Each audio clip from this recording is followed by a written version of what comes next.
The driver's voice cut through the low rumble of the bus engine like a blade. "Sir, I need you to give up that seat. Now, the other passengers can barely stand with all these bags you've got taking up space." His tone carried across every row, ensuring the evening commuters heard every word. The old man sitting 3 rows back didn't move immediately. His weathered hands rested on a faded backpack positioned carefully between his boots. The jacket he wore had once been military surplus, olive green turned gray with age and weather. Patches of duct tape held the elbows together. What the driver didn't know, what nobody on that crowded Route 47 bus knew, was that those hands had once held a firing position for 11 consecutive hours in temperatures reaching 118 degrees, while extracting an entire team from what the Pentagon would later classify as one of the most successful Delta Force operations in the Afghanistan theater. The man's eyes lifted slowly to meet the driver's glare in the rearview mirror. "Yes, sir," he said quietly. His voice carried the roughness of disuse, like gravel settling. "I can move if someone needs the seat." But his body remained still, centered, balanced in a way that seemed somehow practiced despite the worn appearance of everything else about him. The driver shifted in his seat, one hand gripping the large steering wheel. "I'm not asking, buddy. I'm telling. That seat is priority seating, and you're taking up space that paying passengers need." His badge caught the overhead fluorescent lights. Gerald Finch, Transit Authority Supervisor. The title beneath his name promised accountability, professionalism, passenger satisfaction guaranteed. A young woman, standing near the front, shifted her grocery bags from one arm to the other. She glanced at the old man, then back at the driver. "I don't need his seat," she said. "I'm fine standing." Her voice barely registered above the engine noise. The driver's jaw tightened visibly. "Ma'am, I appreciate that, but this is about protocol, about maintaining standards." He raised his voice again, playing to the audience of tired commuters heading home after long shifts. "Some people think the rules don't apply to them just because they've got nowhere else to be." The old man began to stand, movements careful and precise. Each motion seemed measured, economical, as if decades of training had eliminated every wasted gesture. His right hand maintained contact with the backpack even as he rose. The other hand gripped the seat back for balance as the bus swayed through a turn. "I'll stand in the back," he said. "No trouble intended, sir." But the driver wasn't finished. He pulled the bus to the curb with more force than necessary, the air brakes hissing like an angry snake. The sudden stop sent standing passengers grabbing for overhead rails. "Now hold on just a minute." His finger jabbed toward the old man. "I've seen you on this route before. Every evening. Same time. Same seat. Same pile of junk you're carrying around. You ride this bus to the end of the line and back, don't you? Not even going anywhere. Just using city transportation as your personal warming station." The other passengers had gone quiet now, some looking away uncomfortably, others watching with the blank curiosity of people observing a confrontation that didn't directly threaten them. Near the middle of the bus, a woman in an Army colonel's dress uniform straightened slightly in her seat, her attention shifting fully to the exchange. The old man's response came softly. "I have a destination, sir. I'm heading to the Veterans Memorial Plaza on Eisenhower Avenue. I visit there each evening." The driver snorted. "Right? Sure you do." He turned to address the bus at large, his voice taking on a theatrical quality. "Ladies and gentlemen, I apologize for this delay. We have policies about vagrancy on public transit, and I'm trying to maintain a safe, comfortable environment for all of you hardworking people who actually pay your fares and have places to be." Something shifted in the old man's posture then. The change was subtle but unmistakable to anyone watching closely. His shoulders squared slightly. His feet positioned themselves shoulder-width apart despite the narrow aisle. When he spoke again, his voice retained its quiet quality but carried an undertone of steel that hadn't been there before. "I pay my fare every day, sir. With respect, I'm not violating any policies." The driver's face flushed. "Don't you talk to me about respect. You want respect? Try taking a shower. Try getting a job. Try contributing something to society instead of taking up space that decent people need." His hand moved toward his radio. You know what? I'm calling this in. My supervisor needs to document this. Maybe we need to start refusing service to people who clearly aren't using transit for its intended purpose. A man sitting 2 rows behind the old veteran shifted uncomfortably, his phone now in his hand, camera pointed discreetly toward the front of the bus. He was young, maybe 22, wearing a green Army combat uniform with specialist rank insignia. His jaw clenched as he watched the driver's performance. The woman in the colonel's uniform leaned forward slightly, studying the old man's profile. Her eyes narrowed as she noticed details others might miss. The way he stood despite the bus's movement, maintaining perfect balance without holding the rail. The precise angle of his shoulders. The unconscious straightness of his spine. If you're watching this story from anywhere in the world, we'd love to know where you're joining us from. Drop a comment below telling us your city or country. Stories of hidden heroes like this one happen in every community, maybe even yours. You might have a quiet legend in your own neighborhood whose humble appearance hides an extraordinary story of service. The driver's radio crackled to life. Unit 47, this is dispatch. What's your status? Gerald Finch lifted the handset with evident satisfaction. Dispatch, I've got a situation here requiring supervisor response. Possible vagrancy violation. Passenger refusing to comply with lawful directives.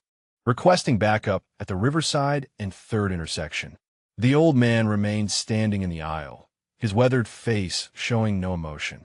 His fingers rested lightly on the backpack, and for just a moment, when the bus's overhead light shifted, something became visible on his forearm where his jacket sleeve had pulled back slightly. Dark ink, geometric patterns that might have been numbers. Coordinates, perhaps. But the sleeve fell back into place before anyone except the colonel could register what they'd seen.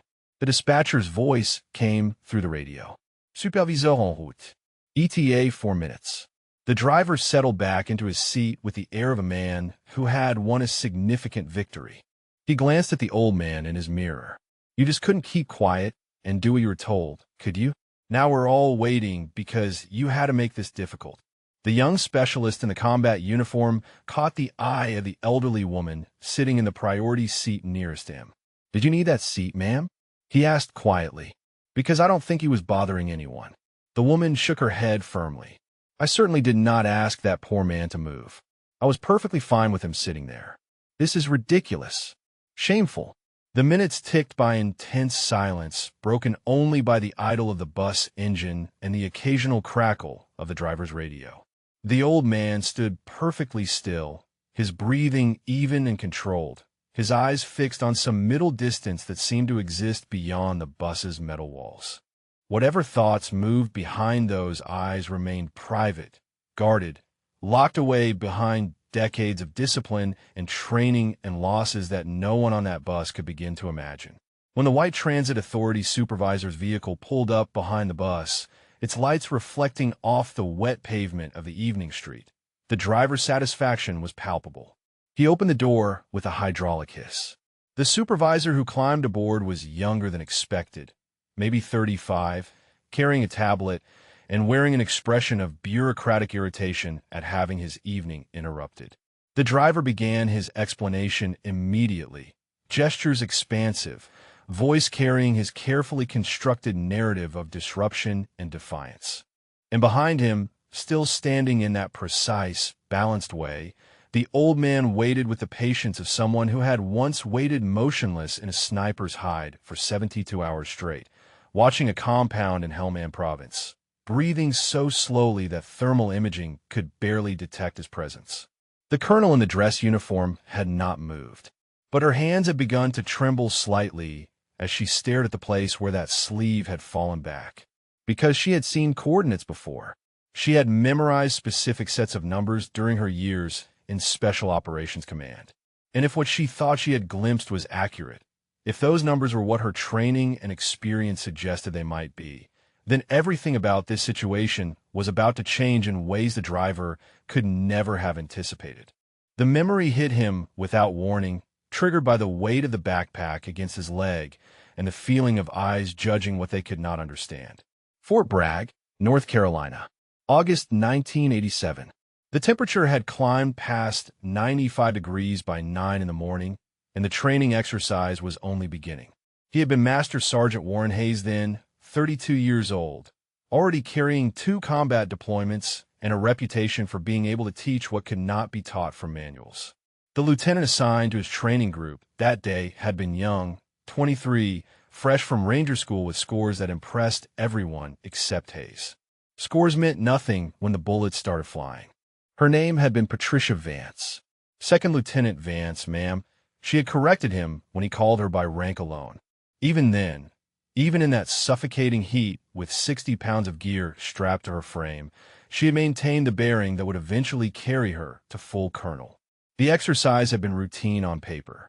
Navigate 12 clicks through rough terrain, establish observation post, maintain position for 18 hours. Standard training.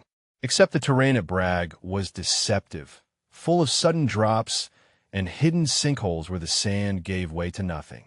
Hayes had been moving point 20 meters ahead of Vance's position when he heard it. Not a scream, just a sharp intake of breath and the sound of earth collapsing. He had turned and moved before conscious thought engaged, muscle memory from dozens of real extractions overriding the training protocol that said let the instructors handle it. Vance had gone through a concealed opening in the ground, a gap in the limestone that dropped 8 feet straight down into darkness. Hayes had reached her before she could process what was happening, his arm shooting down into that hole, fingers locking around her wrist with a grip that would leave bruises for a week. He had pulled her up using nothing but arm strength and core stability, his boots finding purchase on ground that wanted to give way beneath him. She had never forgotten. He knew that, because she had told him so 3 years later when their paths crossed in Kandahar. By then she was a captain, running intelligence operations, and he was running the kind of missions that did not officially exist. I owe you my life, she had said simply, and he had shaken his head because in his world, in the world of Delta operators and special missions units, you did not keep score. You did what needed doing and you moved forward. The bus lurched slightly as the supervisor climbed aboard, jarring Hayes back to the present. His hand tightened on the backpack instinctively, protecting what it carried. Inside the worn canvas exterior were the only possessions that mattered. A photograph, creased and faded, showing a woman with dark hair and a smile that could stop his heart even in memory. Elena Hayes, dead 6 years now. Cancer had taken her slowly, methodically, stripping away everything that made her herself until the woman in the hospital bed was a stranger wearing his wife's face. He had held her hand through every moment of it, had promised her he would be strong, would live, would honor her memory by continuing to breathe and move and exist in a world that no longer contained her light. He had broken that promise exactly 4 days after they lowered her into the ground at Arlington National Cemetery. Not through dying, through running, through walking away from the house they had shared for 28 years, from the possessions and memories and life they had built together. Because being in that space without her was a torture more acute than anything he had endured in combat. The grief had hollowed him out, left him a shell that looked like Warren Hayes but contained nothing recognizable as the man he had been. The backpack also held his dog tags. 2 sets. His own, stamped with his name and service number and blood type, and another set, scratched and worn, belonging to Sebastian Torres. Sergeant First Class Sebastian Torres, Delta Force, killed in action September 12, 2004, Kandahar Province, Afghanistan. The coordinates tattooed on Hayes's forearm marked the exact spot where Torres had fallen, where Hayes had held his brother's hand while life drained away through wounds that no field medicine could address. Torres's last words had been absolving. Not your fault, War. Never your fault. Tell Maria I love her. Tell my kids I was thinking about them. Hayes visited Torres's name every evening. Not at Arlington where Torres was buried, but at the Veterans Memorial Plaza 3 miles from where this bus currently sat idling. The plaza held a wall of names, chronologically arranged, representing every service member from the county who had fallen in combat since World War II. Torres's name was there, etched in black granite. Hayes touched it every night, traced the letters with fingers that had grown callous from 6 years of living rough. He spoke to that name, gave Torres updates on the world he no longer inhabited, told him about his sister Maria, his kids who were grown now, with children of their own. Sometimes Hayes apologized, even though Torres had granted forgiveness in his final moments. The apologies were not for Torres. They were for Hayes himself, a ritual of penance that would never be complete. The supervisor was speaking now, his voice carrying authority without the driver's theatrical malice. "Sir, I'm Transit Authority Supervisor Morrison. I understand there's been some kind of altercation. Can you tell me your side of what happened here?" His tone suggested procedure, documentation, the grinding machinery of bureaucracy processing another incident report. Hayes met the man's eyes calmly. "I was asked to give up my seat, sir. I offered to move. The driver felt I was violating policy by my presence on the bus. I pay my fare daily. I have a destination. I was not causing a disturbance until I was addressed." Morrison glanced at the driver, then back at Hayes, his expression revealing nothing. "Do you have your fare receipt?" Hayes reached into his jacket pocket with slow, deliberate movements, producing a crumpled transfer slip time-stamped 40 minutes earlier. Morrison examined it briefly, then nodded. "The fare is valid." He turned to the driver. "What specific policy violation are you alleging?" The driver's certainty wavered slightly, but did not break. "Sir, this individual rides the route repeatedly, clearly using the bus as shelter rather than transportation. That's against posted regulations about appropriate use of city transit services. Plus, he's got excessive belongings that block the aisle and create safety hazards." And when I asked him to comply with a reasonable directive, he became argumentative. Hayes said nothing. He had learned long ago that silence often served better than defense. Let the facts speak. Let the lies reveal themselves through their own weight. Morrison made notes on his tablet. "Sir, what is your destination this evening?" Hayes responded without hesitation. "Veterans Memorial Plaza on Eisenhower Avenue. I visit there each day. It opens to public access until 10 p.m. I arrive around 7:30, stay approximately 90 minutes, then return on the Route 12 bus." The young specialist in the combat uniform spoke up from his seat. "Sir, if I may, I've been riding this route for 3 weeks. I've seen this gentleman multiple times. He's never caused problems, never bothered anyone. He sits quietly, keeps to himself, gets off at the memorial stop. I don't understand what the issue is." The specialist's name tape read Rodriguez. A common name, but Hayes felt something shift in his chest anyway, because there had been a Rodriguez once, a brother who had bled out in his arms while distant mountains watched with indifference. Morrison nodded acknowledgement. The colonel in dress uniform had been watching Hayes with an intensity that had progressed beyond casual observation into something approaching recognition. Her hand moved to her own sleeve, fingers brushing fabric as if checking for something. Her lips moved silently, forming numbers that Hayes could not hear but could imagine. Coordinates, the kind that marked the intersection of memory and geography, where history happened and men died and legends were born from blood and sacrifice. Morrison was still speaking, asking questions, documenting responses.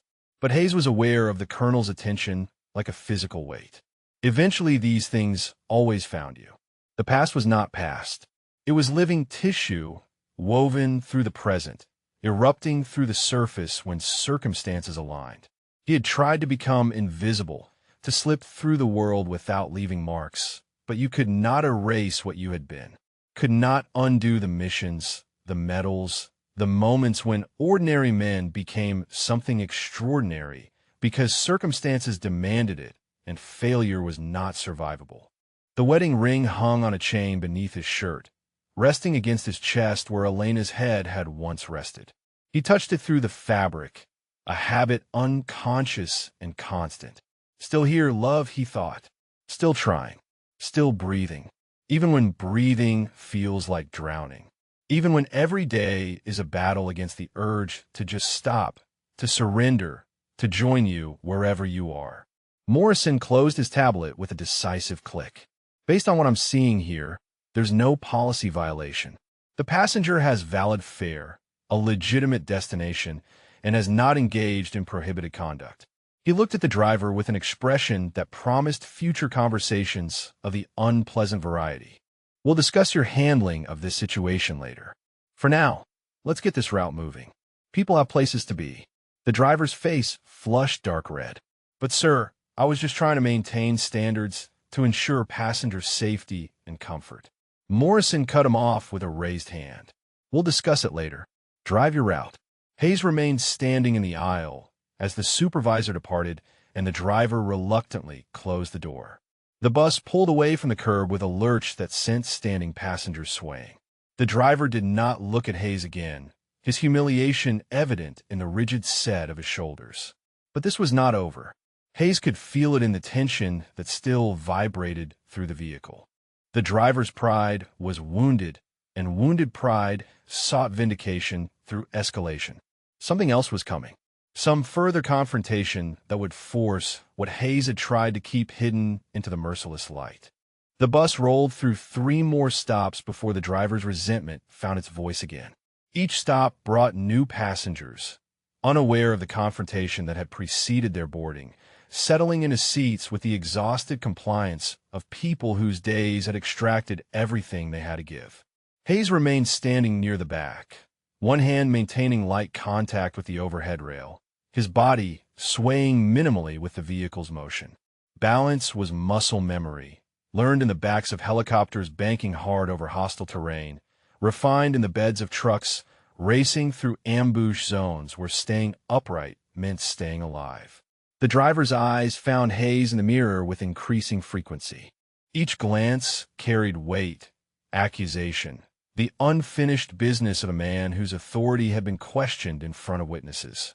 When they reached the Monroe Street stop, when an elderly man with a cane began the slow process of boarding, the driver saw his opportunity. "Hold on, sir," the driver called out, his voice loud enough to halt the old man mid-step. "Before you board, I need to inform you that we're currently at capacity for priority seating. We have some passengers who are, let's say, not using the designated seating appropriately." His eyes cut to Hayes in the mirror, making the connection explicit. "You might want to wait for the next bus if you need to sit." The elderly man with the cane looked confused. "I can stand if I need to," he said slowly. "I just need to get to the pharmacy before it closes." The driver shook his head with exaggerated sympathy. "I'd hate for you to be uncomfortable, sir. Especially when some people take advantage of the system and occupy seats that should be available for folks like yourself who actually need them." Again, the pointed look toward Hayes. Colonel Vance's voice cut through the performance like a scalpel. "Driver, the priority seating in this section is currently occupied by paying passengers who are seated appropriately. There are 2 empty priority seats in the front section. Your commentary is unnecessary and frankly unprofessional." Her tone carried the weight of decades giving orders to men and women who understood that questions were not invitations for debate. The driver's jaw clenched visibly. "Ma'am, with respect, I'm responsible for the safety and comfort of all passengers. I'm trying to ensure that our limited resources are allocated fairly." The words came out tight, compressed by the effort of maintaining civility while fury simmered beneath. The elderly man boarded anyway, moving past the confrontation with the careful neutrality of someone who had lived long enough to recognize battles that were not his to fight. He took one of the front seats the colonel had indicated, settling with a grateful sigh. Specialist Rodriguez shifted position slightly, phone still in hand, still recording. His expression had hardened into something approaching anger, the kind of controlled rage that young soldiers learned to master because losing control was not an option when consequences could be lethal. Hayes watched it all with the detachment that came from having witnessed human nature at its worst. The driver was not evil, not cruel in any exceptional way, just a man who measured his worth through control, through the small powers his position granted, and who could not tolerate having that control challenged.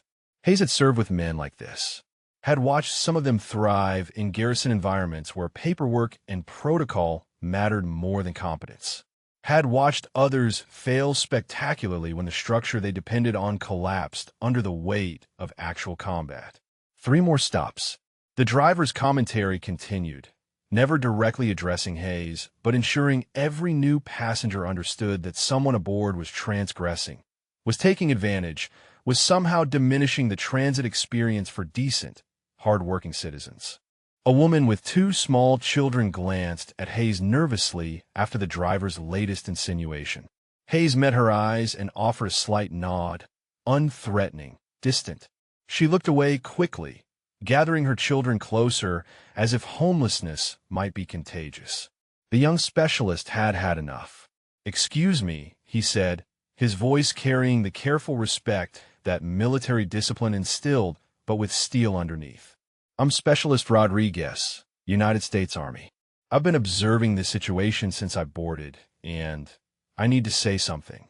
That gentleman in the back has not caused any problems. He's been quiet, respectful, and has valid fare.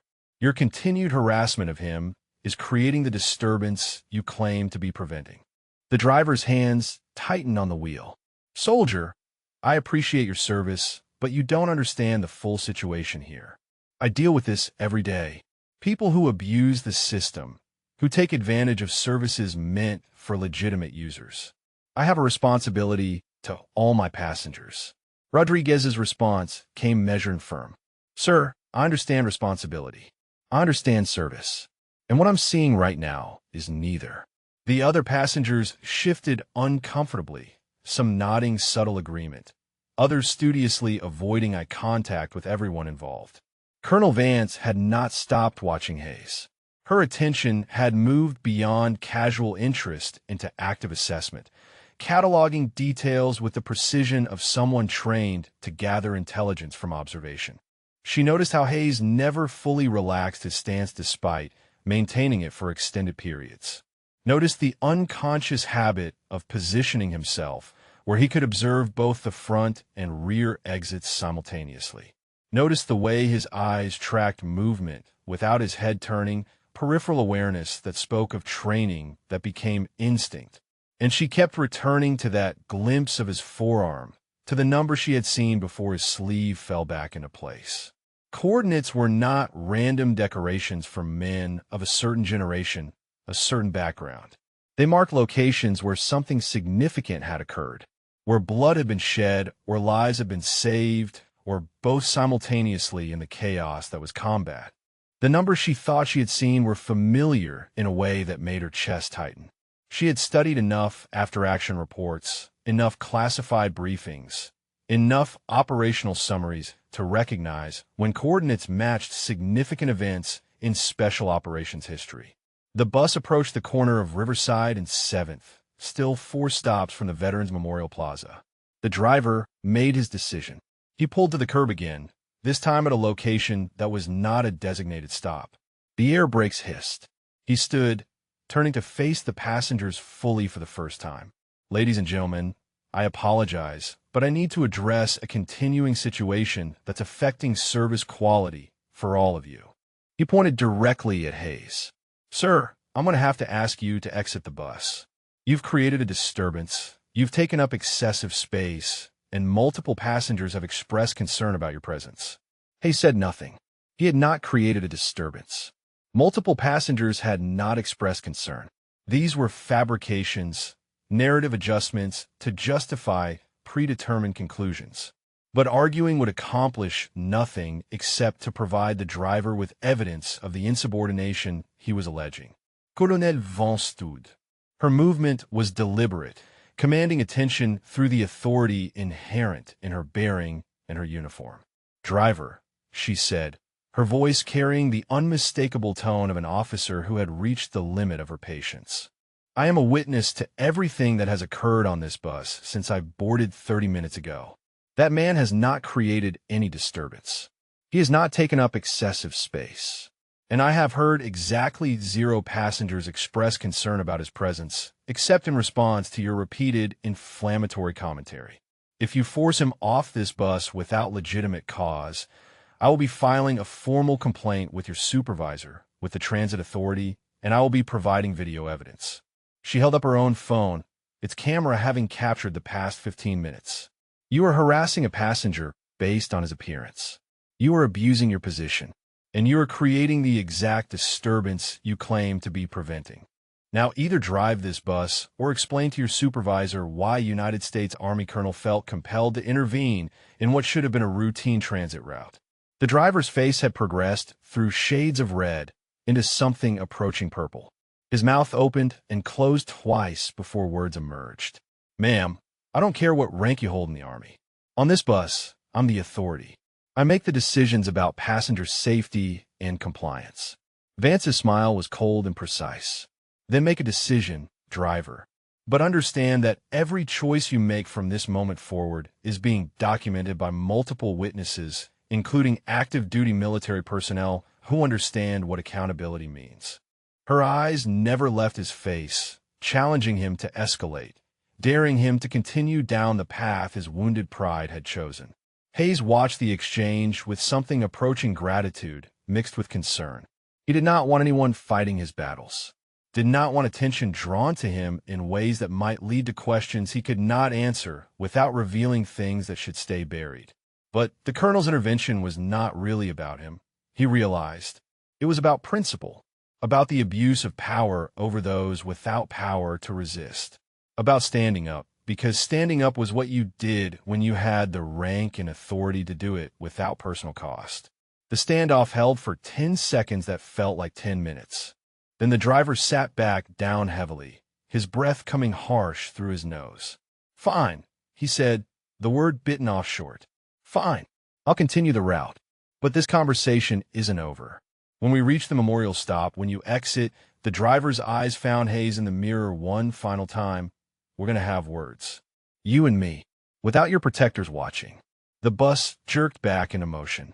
The remaining stops passed in tense silence, broken only by the hydraulic doors and the automated voice announcing street names. Hayes felt the inevitability settling over him like a familiar coat. The driver would not let this go, would not accept the humiliation of being challenged and corrected in front of his passengers, would find a way to restore his damaged authority through confrontation that could not be interrupted or witnessed by colonels with cameras and principals. And when that confrontation came, when the driver pushed hard enough, Hayes would have to make a choice. Remain silent and accept whatever came, or reveal enough of who he was to make it stop. Neither option appealed. Both carried consequences he did not want to face. But the memorial was only 2 stops away now, and whatever was coming would arrive whether he wanted it or not. The coordinates on his arm marked more than a location. They marked the moment when everything Warren Hayes understood about himself had shattered and reformed into something harder, colder, carved from guilt and grief in equal measure. 34.5253 degrees north, 69.1725 degrees east. Kandahar Province, September 12, 2004.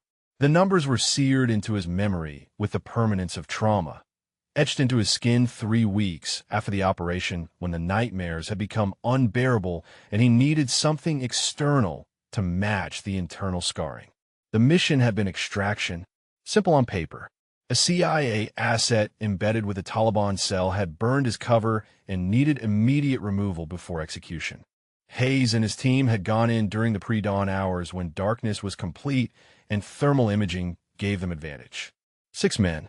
Hayes as team leader and primary sniper. Sebastian Torres as point man and breacher. For others whose faces he could still see with perfect clarity when he closed his eyes. They had moved through terrain that wanted to kill them, every step measured against the possibility of IEDs, every shadow evaluated for threats. Torres had been first through the door. Always first. That was his gift and his curse, the fearlessness that made him invaluable and doomed. The compound had been supposed to be lightly defended. Intelligence had promised no more than 4 hostiles, minimal weapons, standard Taliban cell structure. Intelligence had been catastrophically wrong. The room Torres entered held 12 men armed with AKMs and the kind of hatred that made surrender impossible for either side. Hayes had been positioned on a rooftop 200 meters distant, Barrett M82 rifle providing overwatch. He had watched through his scope as Torres breached, had seen the muzzle flashes erupt from the darkness inside. had heard Torres's voice over comms, calm despite the chaos. Contact. Multiple hostiles were pinned, and then the sound that would echo through Hayes' mind for the rest of his life. The hollow thump of an RPG launching inside that confined space. The explosion had been visible through Hayes' scope as a bloom of orange fire that consumed the doorway. The shockwave had blown the door off its hinges, sent debris cascading into the street. Hayes had moved without conscious decision, abandoning his elevated position, racing across open ground while his teammates provided covering fire from their positions. 200 meters. He had covered it in less than 90 seconds despite full combat load, despite the terrain, despite rounds snapping past his head close enough to feel the displacement of air. Torres had been lying in the doorway when Hayes reached him. The RPG had detonated against the far wall, but the shrapnel had spread like a shotgun blast through the room. Torres had taken the worst of it. His vest had stopped some of it, but not enough. Never enough. Hayes had dragged him into cover, hands already slick with blood that looked black in the green glow of night vision.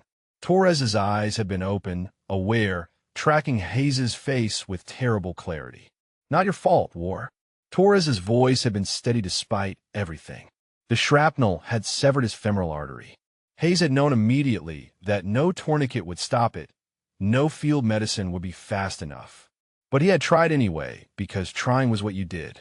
Because accepting the inevitable while your brother still breathed was surrender, and Hayes did not know how to surrender. Tell Maria I love her. Torres's wife, mother of his 3 children. Tell my kids I was thinking about them. Always thinking about them. Hayes had held pressure on wounds that would not stop bleeding. Had called for medevac knowing it would not arrive in time.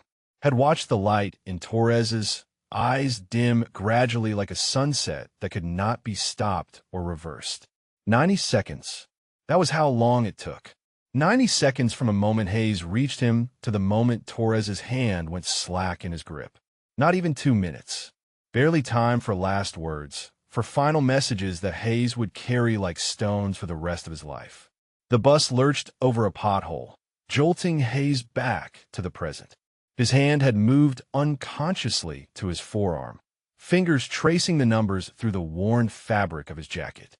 He did this often without realizing, the touch a form of prayer or penance or both. The tattoo artist had been a former Marine who understood what the coordinates meant without asking. Had inked them with steady hands while Hayes sat silent and unmoving for 3 hours. The artist had added Torres's initials without being asked. SD small letters below the coordinates. Some things did not need explanation. Hayes had received the Medal of Honor for that operation. Not for Torres. You did not get the Medal of Honor for holding your brother while he died. The medal was for what came after. For holding that position alone for the next 11 hours while the rest of the team extracted the asset and withdrew to safe distance. For taking fire from 3 directions and returning it with such precision that the Taliban fighters had eventually withdrawn rather than continue losing men to the ghost who would not die and could not be flanked. For staying with Torres's body until a recovery team could reach the location because leaving his brother in that place was unthinkable. The medal sat in a box somewhere. Hayes had not looked at it since Elena's funeral. Had not wanted to look at it because the blue ribbon and the star felt like accusations rather than honors. You lived and Torres died. You got the medal and Torres got a plot at Arlington. The mathematics of survival never balanced, never made sense, never provided comfort in the dark hours when memory became more real than the present.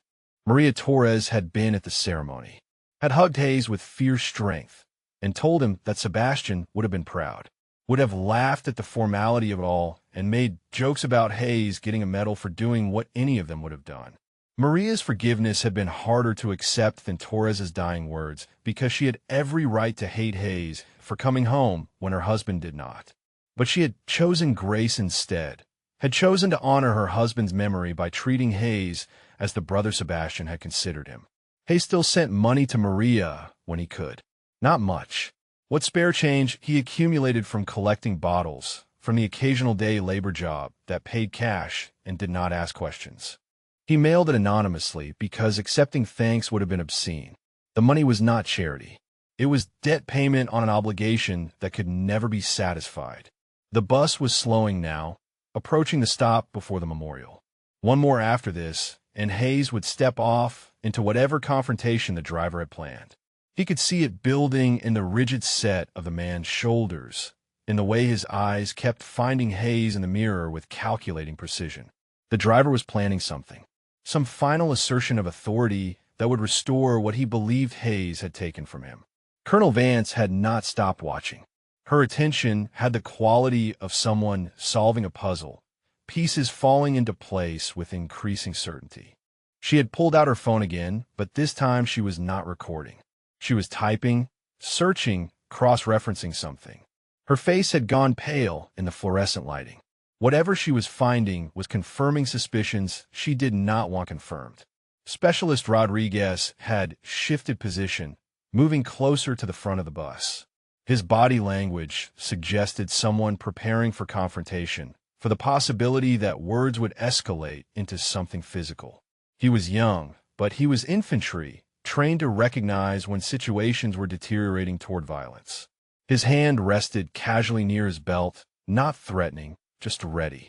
Hayes recognized the stance because he had taught it to dozens of soldiers over the years.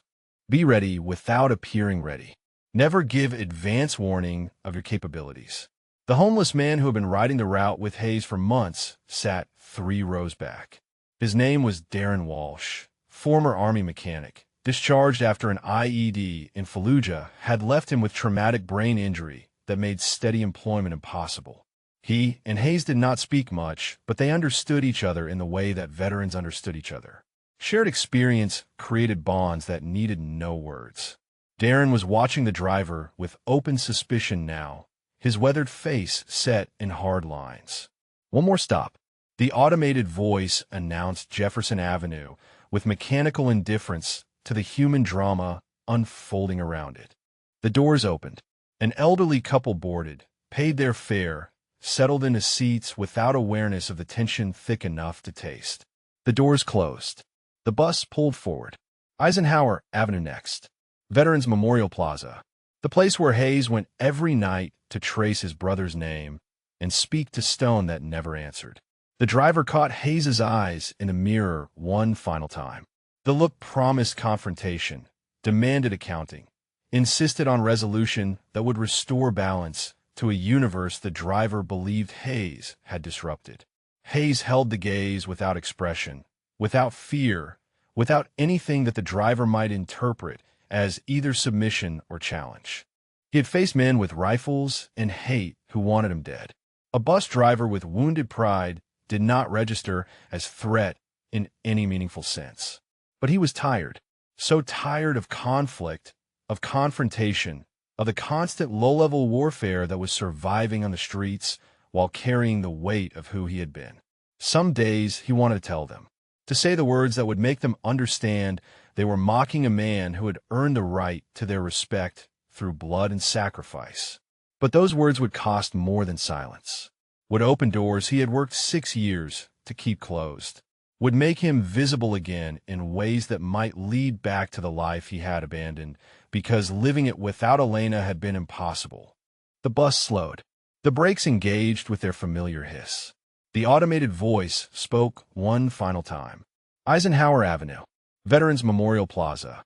Hayes moved toward the rear exit, backpack secure, dog tags silent beneath his shirt, wedding ring pressing against his chest with each breath. Whatever came next would come. He had survived worse, had survived things that should have killed him. He would survive this too, because survival was what he did, even when he was not entirely sure he wanted it anymore. The rear doors opened with a hydraulic sigh, and Hayes stepped down onto the sidewalk. The Veterans Memorial Plaza stretched before him, a half-acre of carefully maintained grounds centered around a black granite wall that caught the last light of evening and turned it into something approaching reverence. He had walked this path so many times that his feet knew the route without conscious guidance. 43 steps from the bus stopped to the entrance gate. 67 more to the wall itself. Torres's name was in the 4th panel from the left, 7th row down, positioned between 2 other names from the same operation.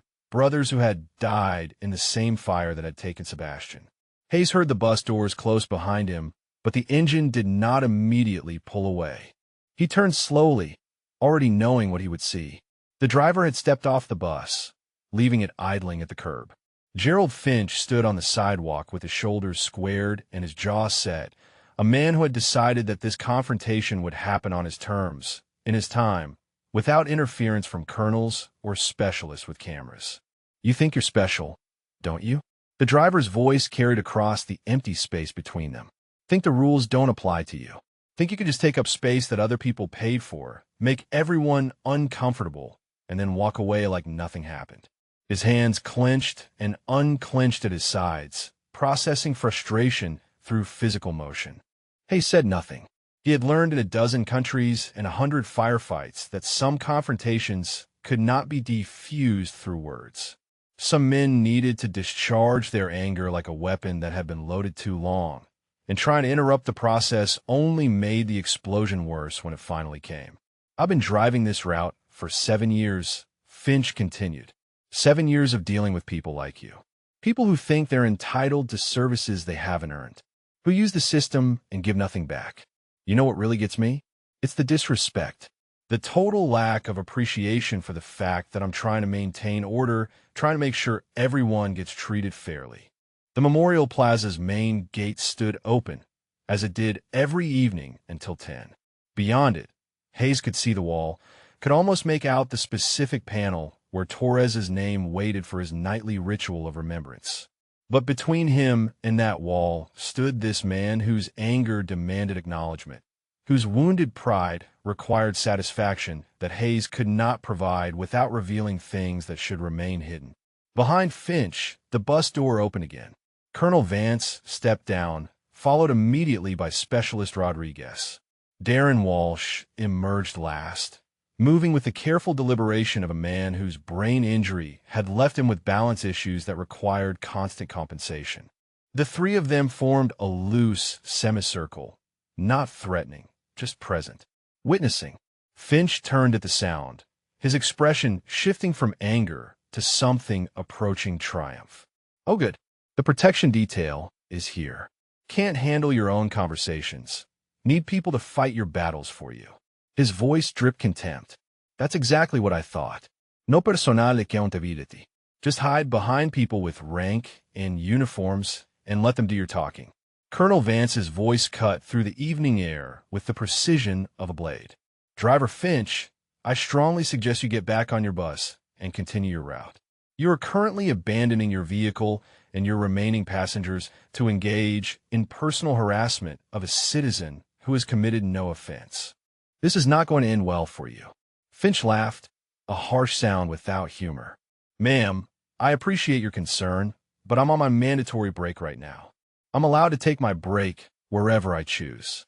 And I choose to take it right here while I have a conversation with this gentleman about basic decency and respect for the system that serves him. Rodriguez had his phone up again, camera pointed at Finch with unwavering steadiness. The driver noticed, and his face flushed darker. Oh, now we're filming again. Great. Make me the bad guy. I'm just trying to do my job, trying to maintain standards, and I'm getting documented like I'm some kind of criminal. His focus swung back to Hayes. You just stand there, don't you? Silent, playing the victim, not even defending yourself, because you know you can't. You know I'm right. Hayes met the man's eyes calmly. What would you like me to say, sir? The question came quietly, without challenge, genuinely asking what response would satisfy the anger that had been building throughout the bus ride. Finch took a step closer, his voice rising. I want you to admit it. Admit that you're taking advantage.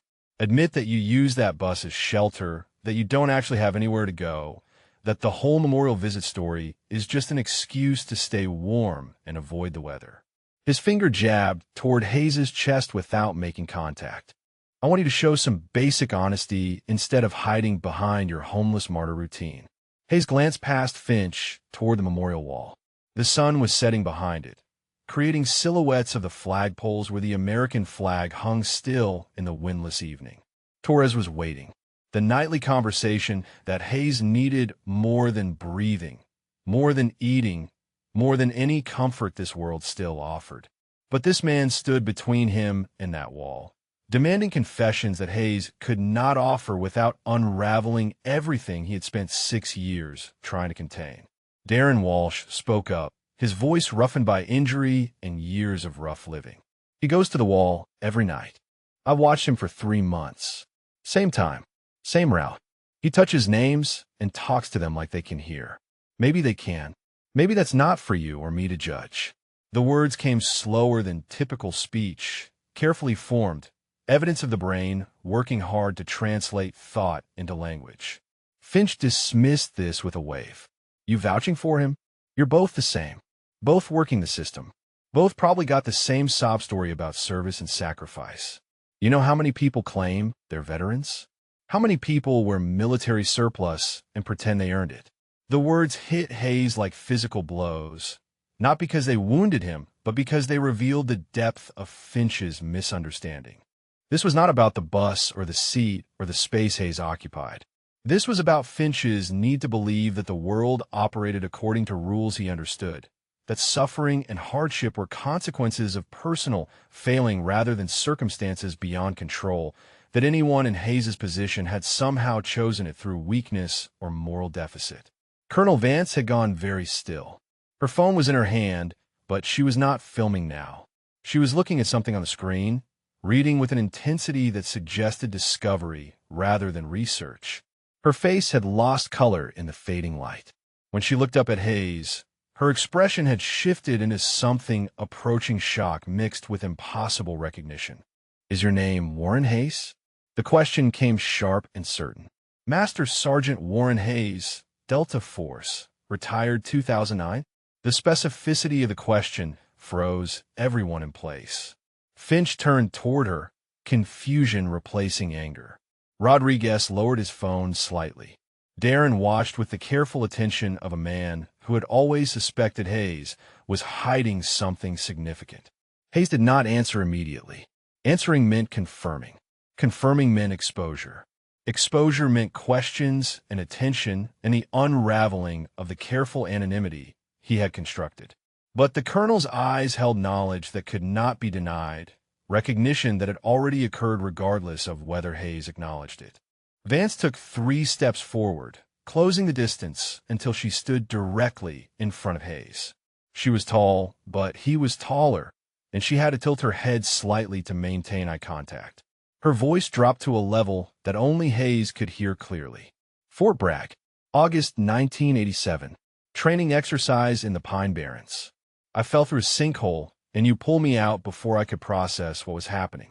You probably saved my life that day. Definitely saved my career. The memory was there, vivid and complete. The young lieutenant with the determined eyes and the fierce intelligence that promised she would rise through the ranks if she survived long enough to prove herself. Hayes had thought about that moment occasionally over the years, had wondered what happened to the soldiers he had trained, whether they had lived or died, whether his teaching had been sufficient to keep them breathing in the places where breathing became the primary achievement. You became a colonel, Hayes said quietly. The statement acknowledged recognition without confirming identity, a middle ground that preserved some small measure of deniability. Vance's eyes were wet now, tears forming without falling. And you became a legend. I've read your after-action reports. I've studied the Kandahar operation at officer training courses. I know what you did, what you lost. She glanced at his forearm where the sleeve covered the coordinates. I know what those numbers mean. Every special operations officer knows those numbers. Finch was staring now, his anger transforming into uncertainty. The ground beneath his confrontation had shifted in ways he could not process. Rodriguez had raised his phone again, capturing this exchange with the instinct of someone who recognized he was witnessing something significant. Darren watched with knowing eyes, nodding slowly as pieces he had suspected found confirmation. Hayes felt the walls crumbling, felt the carefully maintained distance between past and present collapsing like that sinkhole had collapsed beneath Vance's feet 3 decades earlier. He could walk away, could refuse to engage, could maintain the silence that had protected him. But the memorial wall was 20 feet behind Vance, and Torres's name was waiting, and somehow this confrontation had become tied to that nightly ritual in ways Hayes could not navigate around. "Ma'am," Hayes said, his voice still quiet but carrying a different quality now. "With respect, I need to visit the wall. It's almost 1930 hours. I'm late." The military time reference emerged unbidden, decades of habit surfacing through the cracks in his civilian disguise. Torres expected him at 1930. The routine was sacred. Disrupting it felt like abandoning his brother all over again. Vance stepped aside without hesitation, creating a clear path to the memorial wall. "Go," she said simply. "We'll wait." The command carried authority, but also understanding, recognition that whatever needed to happen at that wall took precedence over explanations or confrontations or the confusion playing out across Gerald Finch's face. Hayes moved past them, his gait shifting subtly as he crossed through the memorial's entrance gate. The careful shuffle of a homeless man gave way to something more controlled, more precise, the residual muscle memory of a soldier who had covered thousands of miles in boots that had long since been discarded or worn to nothing. His hand touched the gate as he passed, fingertips brushing the bronze plaque that read in memory of those who gave the last full measure. Words that meant everything and nothing simultaneously. The wall rose before him, black granite reflecting the darkening sky and the first stars beginning to emerge in the east. The names were arranged chronologically by date of death, each one etched with care that promised permanence, that insisted these lives would not be forgotten by time or indifference. Hayes knew this wall like he knew the scars on his own body, knew which panels held which conflicts, which rows contained which years. The fourth panel from the left was Afghanistan and Iraq, 2001 through 2011. The seventh row down was September 2004. His fingers found Torres's name without his eyes needing to guide them. Sebastian Torres. The letters were smooth under his touch, worn by 6 years of nightly contact, by Hayes's fingers tracing the same path over and over until the granite felt warm despite the evening chill. "Hey, brother," Hayes said softly. His voice was for Torres alone, private communication between the living and the dead that required no witnesses. "Sorry I'm late. Had some trouble on the route. Nothing I couldn't handle. Nothing you wouldn't have laughed about." Behind him, he could hear low voices. Vance speaking to Finch in tones too quiet for Hayes to make out words, but carrying unmistakable authority. Rodriguez and Darren maintaining position, protective without being intrusive. The sounds faded as Hayes focused on the name beneath his fingers, on a conversation that mattered more than any of the others. "Maria called last week," Hayes continued. His voice remained low, intimate, the tone of a man speaking to someone who knew him completely. "Your youngest just got accepted to medical school. Full scholarship. She's going to be a doctor, Seb. Your baby girl is going to save lives." He paused, throat tightening. "You should see her. She's got your eyes. Your determination. She doesn't remember you clearly anymore, and that kills me every time I think about it. But Maria shows her pictures, tells her stories, makes sure she knows her father was a hero." The tears came without Hayes willing them, sliding down weathered cheeks into the beard that had grown unkempt over years of not caring about appearance. "I'm still here," Hayes whispered, "still trying. Like I promised. Some days it's harder than others.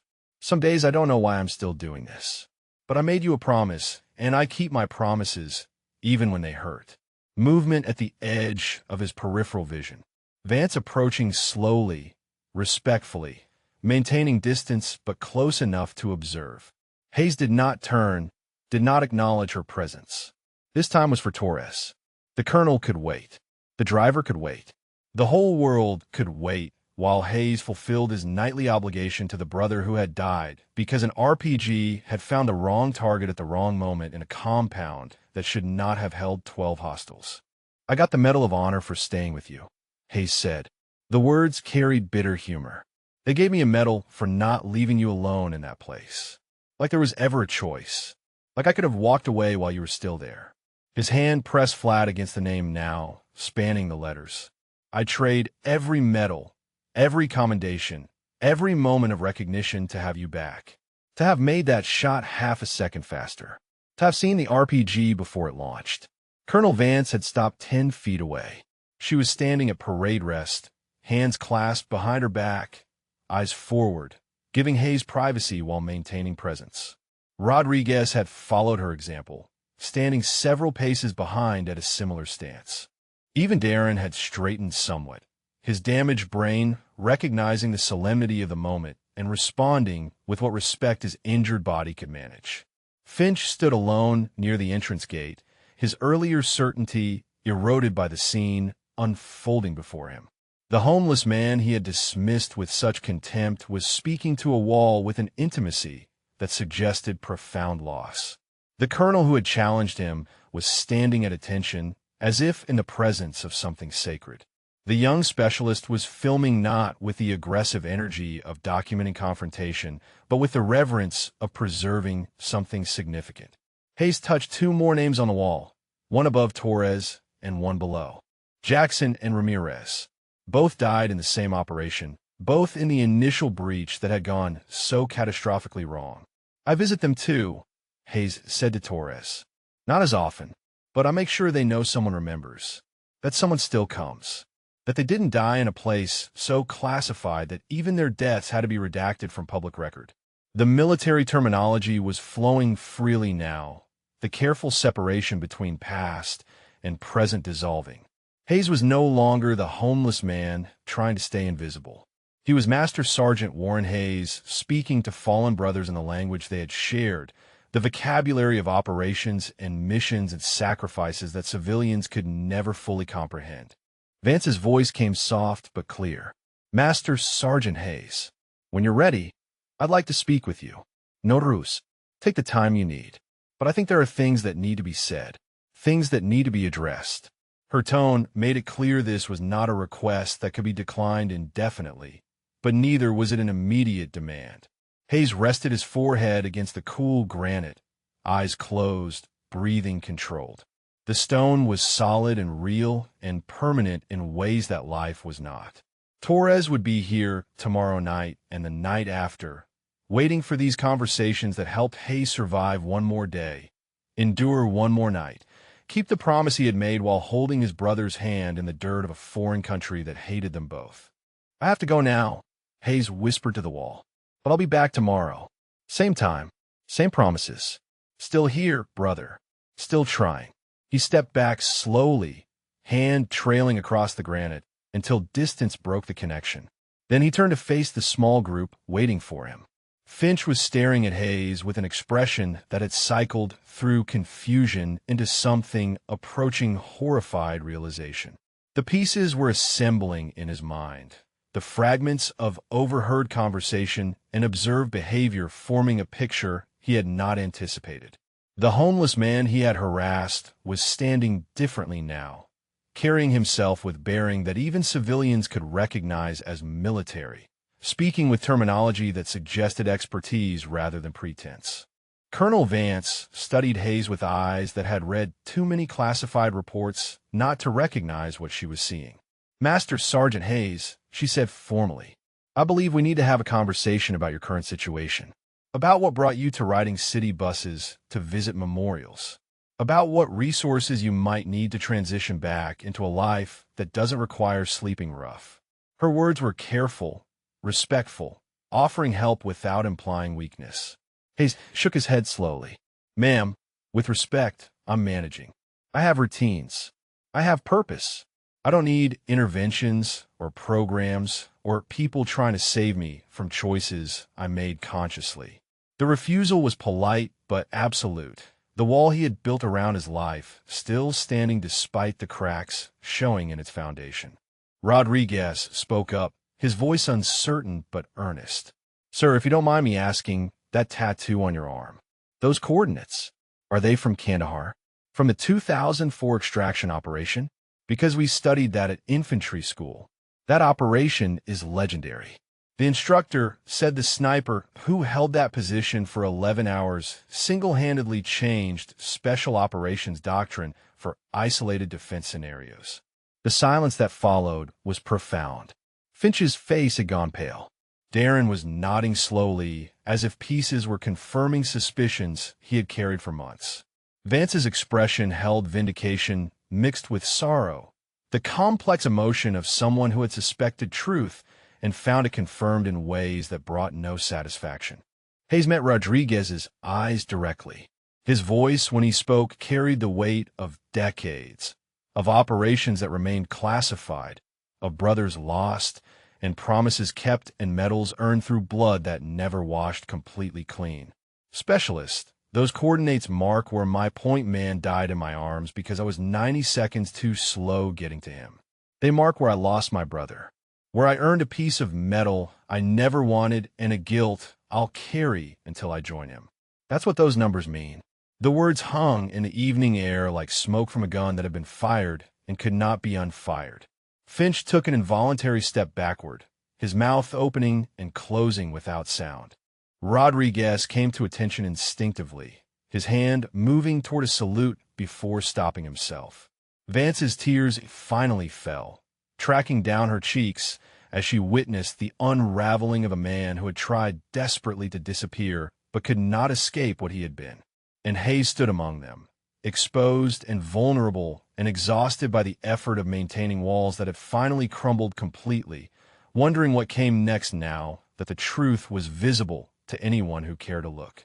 Hayes could have walked away, could have turned from Memorial Plaza and disappeared into the city's evening darkness, where men like him became invisible again, absorbed into the landscape of the forgotten and the lost. The Route 12 bus would arrive in 40 minutes for his return trip to the shelter district. He could wait at a different stop, avoid this group of witnesses who now knew too much, preserve what remained of his anonymity through simple absence. The thought was tempting in the way that retreat was always tempting when the cost of engagement seemed too high. But something kept him rooted to the spot. Not courage exactly, more like exhaustion with running, with hiding, with the constant effort of being less than he was. 6 years of diminishing himself, of shuffling when he could walk with purpose, of accepting contempt from people who knew nothing about sacrifice or duty or the weight of surviving when better men had died. The exhaustion had accumulated like sediment, layer upon layer, until the burden of maintaining the disguise exceeded the burden of letting it fall away. Vance was watching him with an expression that mixed hope and concern, the look of someone who recognized a critical moment and understood that the wrong words could shatter it completely. "Master Sergeant Hayes," she said quietly, "I'm not here to force anything. Not here to drag you back into a life you chose to leave. But I need you to understand something. What you did in Kandahar wasn't just heroic. It changed doctrine, changed how we train isolated defense scenarios. Your actions saved lives in operations that came after, missions where operators found themselves in similar situations and survived because they'd been taught what you proved was possible." Hayes shook his head slowly. "Ma'am, with respect, I held a position because leaving meant abandoning my brother's body to be desecrated by people who hated everything we stood for. There was no doctrine, no grand strategy, just stubbornness and anger and a rifle with enough ammunition to make them pay for every meter they wanted to advance. That's what makes it remarkable," Vance countered. "You weren't following training or protocol. You were improvising under conditions that should have been impossible. 11 hours. 147 confirmed kills. You ran out of water after hour 6. You took 3 rounds at your vest stopped. You held that position until extraction could be coordinated and executed safely." Her voice carried the weight of someone who had studied those after-action reports multiple times, who knew the details with the precision of professional admiration. Rodriguez was staring at Hayes with undisguised awe now. "Sir, 147? The number came out with reverence, with the understanding of someone who knew what that meant in terms of accuracy, conservation of ammunition, and the kind of cold precision that separated trained snipers from legendary ones." Hayes looked at the young specialist with eyes that had seen too much. "I counted them because counting kept me focused, kept me from thinking about Torres lying there getting cold, kept me from thinking about Elena waiting at home wondering if I was coming back this time. The math was simple. They wanted the compound. I wasn't going to let them have it. Everything else was just trigger pulls and breath control. Finch had been silent for several minutes. His earlier aggression completely evaporated. When he finally spoke, his voice came out hoarse and uncertain. I didn't know. His hands hung at his sides, empty of the confident gestures that had punctuated his earlier accusations. I thought you were just another guy working the system. I see so many people who take advantage, who abuse services meant for people who really need them. His attempt at explanation died in the face of its own inadequacy. Hayes turned to face the driver directly. You saw what you expected to see. Saw a homeless man and assumed weakness, failure, someone who had given up or never tried in the first place. The words carried no anger, just flat statement of fact. You're not wrong to want people to respect the system. Not wrong to expect accountability. You were just wrong about me. Wrong about assuming you knew my story because you knew what I looked like. The wedding ring beneath Hayes' shirt had shifted during his movements, now pressing against his sternum with familiar weight. He reached beneath the worn fabric and pulled out the chain, letting the ring slide into view. Elena had worn this for 28 years. Cancer took her 6 years ago. After the funeral, I couldn't stay in our house. Couldn't sleep in our bed. Couldn't look at her pictures without feeling like I was drowning. So I left. Walked away from everything because existing in that space without her was harder than any combat I'd ever faced. Darren spoke up, his damaged speech careful and measured. I knew you were carrying something heavy. Could see in how you moved. How you never really looked at anyone. Like you were afraid if you connected you might break. He paused, working to form the next words. I got hurt in Fallujah. IED took out our convoy. Killed 3 guys I'd known since basic. I understand ghosts. The validation from another veteran hit differently than Vance's professional respect or Rodriguez's youthful admiration. Darren understood from the inside, from the place where trauma lived and reshaped everything it touched. Hayes met his eyes and nodded acknowledgement, a silent exchange between men who had both been broken by service in different ways, but had survived the breaking even when survival felt like its own kind of defeat. Vance pulled her phone out again, but this time the purpose was different. Master Sergeant Hayes, I run a reintegration program through Army Special Operations Command. It's not the VA. No bureaucracy, no paperwork nightmares, no 6-month waiting lists. Just a place where operators who've struggled with transition can find support from people who've been where they are. Housing, counseling, job placement, whatever's needed. Her eyes held his with steady certainty. I'd like you to consider it. Not tonight, not even this week, but consider it. Hayes wanted to refuse immediately. Wanted to retreat into the familiar patterns that had sustained him through 6 years of deliberate isolation. But the wall behind him held Torres's name and Torres's voice in his memory, saying things like war, you're too stubborn for your own good, and you think suffering is how you honor the dead, but you're wrong, brother. The dead want you to live. The memory was vivid enough to feel like presence, like Torres standing beside him, insisting that accepting help was not weakness, but wisdom. I can't make promises, Hayes said finally. The words came slowly, each one weighed against the fear of hoping for things that might disappoint, of opening doors that might lead to more pain than healing. But I'll think about it. That's all I can offer right now. Vance nodded acceptance. That's enough. She pulled a card from her uniform pocket, simple white stock with a phone number and email address. No pressure. When you're ready.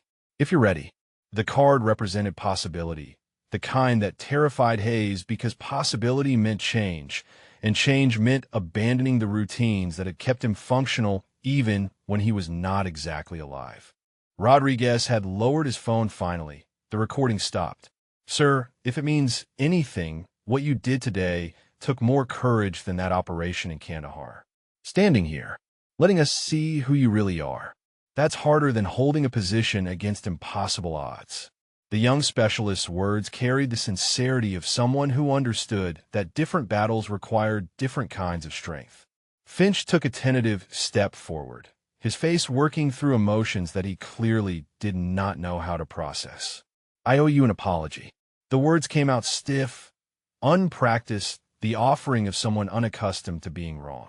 What I said on the bus, how I treated you, it was completely out of line. I had no right to judge you based on appearance. No right to assume things about your service or your sacrifices. Hayes studied the man who had harassed him for the past hour with such theatrical contempt. Finch was not evil, just human, flawed, operating from assumptions that society reinforced and circumstances seemed to validate. Accepting the apology would be easy, but Hayes found he wanted something more than easy platitudes. Do you know how many veterans are homeless in this city? Hayes asked. The question was not rhetorical. Finch shook his head mutely. Darren answered. Last count was over 400. Maybe more. Hard to count people who don't want to be found. Hayes continued, his voice steady. 400 men and women who served their country and came home to find that the country had moved on without them. Some have PTSD. Some have injuries that make steady work impossible. Some, like me, are running from grief that civilian life doesn't know how to accommodate. Every one of them has a story. Every one of them deserves better than contempt from people who never had to make the choices they made. The words landed on Finch like stones, each one adding weight to the guilt already evident in his expression. I understand, he said quietly. I'll do better. I'll remember. Hayes nodded once, accepting the commitment without particular optimism that it would be kept. People meant well in moments of revelation, but habits were persistent and assumptions were comfortable. Still, the effort mattered. The attempt mattered. That was what Torres would have said. Give people room to grow or not everyone gets it right the first time. The evening had darkened fully now, the memorial wall's lighting system engaging to illuminate the names in soft gold that made the granite seem to glow from within. Torres's name was visible even from this distance, a constant presence that anchored Hayes to this place, to this nightly ritual, to the promise that kept him breathing when breathing felt optional. Tomorrow he would return, would touch that name again, would speak words meant only for the dead, would maintain the connection that had become the center of his existence. But tonight, standing among witnesses who now knew his truth, Hayes felt the first crack in the isolation he had built so carefully, felt the possibility that Vance represented, the connection that Darren understood, even the apology that Finch offered with such obvious discomfort. The cracks terrified him, but they also let in light, and Hayes had been living in darkness for so long that even terrifying light felt like something approaching hope. The moments stretched and thinned, everyone waiting for someone else to speak first, to break the tension that had transformed from confrontational to something more complex and fragile. Hayes held Vance's card between his fingers, feeling the weight of possibility pressed into cardstock. The phone number represented a lifeline he was not certain he wanted to grasp, but neither could he bring himself to refuse it completely. The ambivalence was exhausting. Finch cleared his throat, the sound harsh in the quiet evening. I should get back to the bus. I've got passengers waiting, a schedule to maintain. The words came out mechanical, the refuge of procedure when emotion became too complicated to navigate. He looked at Hayes one more time, his face still working through the collision between assumption and reality. Sir, I truly am sorry. For all of it. Hayes nodded acknowledgement. The apology was accepted not because it erased what had happened, but because holding grudges required energy Hayes did not have to spare. Finch turned and walked back toward the idling bus, his shoulders carrying a different weight than they had when he had stepped off 40 minutes earlier. The confrontation he had expected to win had transformed him from aggressor to supplicant, and the role clearly sat uncomfortably. Rodriguez watched Finch retreat, then turned back to Hayes. Sir, I know this is forward, but could I ask you something? The question held hesitation, respect warring with curiosity. Hayes waited. The training. How you held that position for 11 hours. The after-action reports don't go into detail about technique, just outcomes. How did you stay effective that long without support, without resupply, without anyone rotating you out? The question pulled Hayes back into memory with visceral force. The feel of the Barrett's stock against his shoulder. The heat radiating off the barrel after the first 100 rounds. The way is right. I had begun to water from strain after hour 7, forcing him to switch to his left despite years of training that favored right-side dominance. You don't think about the whole 11 hours, Hayes said. His voice had shifted into instructor mode, the tone he had used with countless soldiers over 2 decades. You think about the next target, the next threat. You break impossible tasks into possible moments, and you execute each moment as it comes. But the physical toll, Rodriguez pressed. No water after hour 6. 3 impacts to your vest. The heat alone should have degraded your performance. Hayes smiled without humor. The heat was nothing compared to knowing that if I failed, if I let them overrun that position, they would have desecrated Torres's body, would have filmed it and posted it online for propaganda. That possibility was unacceptable, so I didn't accept it. I made every shot count because missing meant betraying my brother. The simplicity of it seemed to satisfy Rodriguez. The young specialist nodded slowly, processing the lesson that transcended technical skills. Motivation matters more than technique. Mission focus matters more than comfort. The fundamentals that separated operators who survived from those who did not. Vance had been quiet during this exchange, but now she spoke with careful deliberation. Master Sergeant Hayes, I need to ask something difficult. When was the last time you had a real meal? A safe place to sleep? Medical attention for anything that needed addressing? The questions were clinical, but the concern beneath them was genuine. Hayes considered deflecting, but found he was too tired for more evasion. I eat enough. Sleep rough, but sleep. The shelter rotates beds based on availability. Sometimes I get a spot, sometimes I don't. Medical care is emergency room when something can't be ignored otherwise. The litany of subsistence living laid out without self-pity, just facts that described existence at its most reduced. That's not living, Vance said flatly. That's surviving. And you deserve better than survival after what you've given. Her frustration was palpable, the emotion of someone confronting a problem she wanted to fix immediately, but could not without cooperation from the person who needed fixing. Darren interjected with a bluntness that his injury had left him without filters for. He doesn't think he deserves better. That's the problem. He thinks suffering is what he owes. To Torres, to his wife, to everyone who didn't make it home.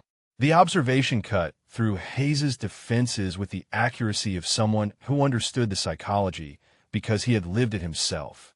Hayes met Darren's eyes and found no judgment there, only recognition. You're not wrong, Hayes admitted. The confession cost something to speak aloud.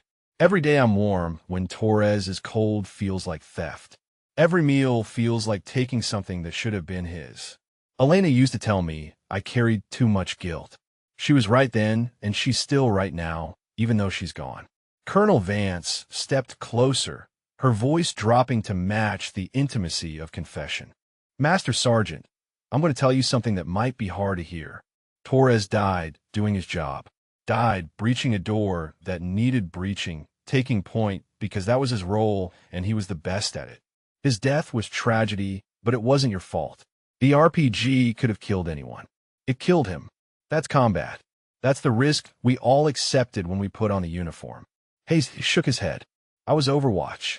My job was to see threats before they materialized.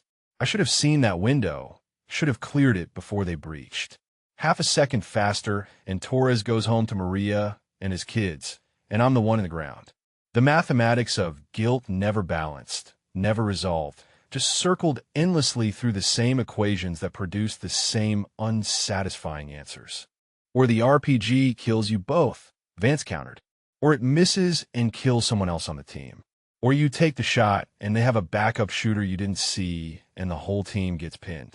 Combat has 10,000 variables and you controlled maybe 3 of them. You did your job. Torres did his. The outcome was tragic, but it wasn't a failure. It was war. The logic was sound. Hayes had told himself the same things countless times over the past 2 decades. But logic and emotion occupied different territories, and the border between them remained heavily fortified against rational assault. I know you're right, Hayes said quietly. I know it up here. He tapped his temple. But knowing and believing are different countries, and I've been living in the wrong one for a long time. Rodriguez was recording again, but this time Hayes noticed and did not object. Some conversations needed to be preserved needed to exist beyond the moment for reasons that might become clear later. The young specialist's instinct to document was sound, even if Hayes could not fully explain why. Vance pulled out her phone and typed rapidly, then showed Hayes the screen. It displayed a schedule of availability for transitional housing units in the reintegration program she had mentioned. 3 beds available starting next week. Private rooms, not dormitory style. Counseling services on site, but optional. Job placement assistance for those who wanted it. No mandatory programming. No requirements except basic house rules about safety and respect. Hayes stared at the screen, at the possibility it represented. Room 7B was highlighted. Single occupancy, ground floor, window facing east, so morning light would wake him naturally. The details were specific enough to be real, concrete enough to imagine. He could picture it, could see himself in that space, sleeping on an actual bed instead of shelter cots or street corners, waking to sunlight instead of cold or someone shaking him for bed rotation. But he could also picture the failure. The moment when the walls closed in and the grief became unbearable and he walked away from help the same way he had walked away from his house 6 years ago. The pattern was established. Hayes ran when pain exceeded capacity to endure. Accepting help meant risking another abandonment, another failure, another loss that would confirm his unworthiness of the very thing being offered. "I need time," Hayes said. The words came out rough, forced through the constriction in his throat. "I need to think, to process, to figure out if I can do this without destroying it the way I've destroyed everything else I've touched since Elena died." Vance pocketed her phone. "Time is something I can give you. But Master Sergeant, I need you to understand that destruction isn't inevitable. That healing is possible even when it feels impossible. That accepting help isn't weakness, it's wisdom." She paused, then added something that landed with the force of command. "Torres wouldn't want this for you. Your wife wouldn't want this. And I don't think you want this either, not really. I think you're just too tired and too hurt to believe anything else is possible."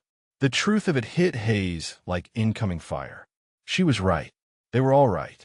And he was exhausted from carrying the weight alone, from maintaining the fiction that he deserved this suffering, from honoring the dead through his own diminishment. Torres would have been furious to see him like this, would have grabbed him by the shoulders and shaken him and demanded he get his act together and live the life Torres no longer could. Hayes looked back at the memorial wall one more time. Torres's name was there, permanent and patient, waiting for tomorrow's visit and every visit after. The routine would not end if Hayes accepted help. The nightly conversations would continue. But maybe they could transform from penance into remembrance, from obligation into choice, from suffering into something closer to healing. "All right," Hayes heard himself say. The word emerged before conscious decision finished forming. "All right, I'll come look at the facility." Not committing to staying, just looking, seeing if it might work.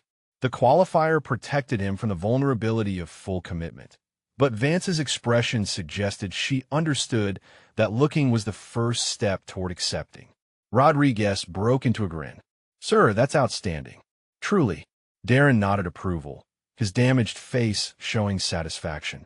Vance simply extended her hand for a shake that carried the weight of binding agreement. "Tomorrow evening," she said, "I'll meet you here after your visit with Torres. We'll go together." The plan was set, the commitment made, and Hayes felt terror and hope warring in his chest with equal intensity, neither one quite winning, but both insisting they deserved his attention. The night had fully settled over the Memorial Plaza by the time Hayes and his unexpected companions began to disperse. Vance had returned to her vehicle, a government sedan parked 2 blocks away, but not before confirming their meeting time for the following evening.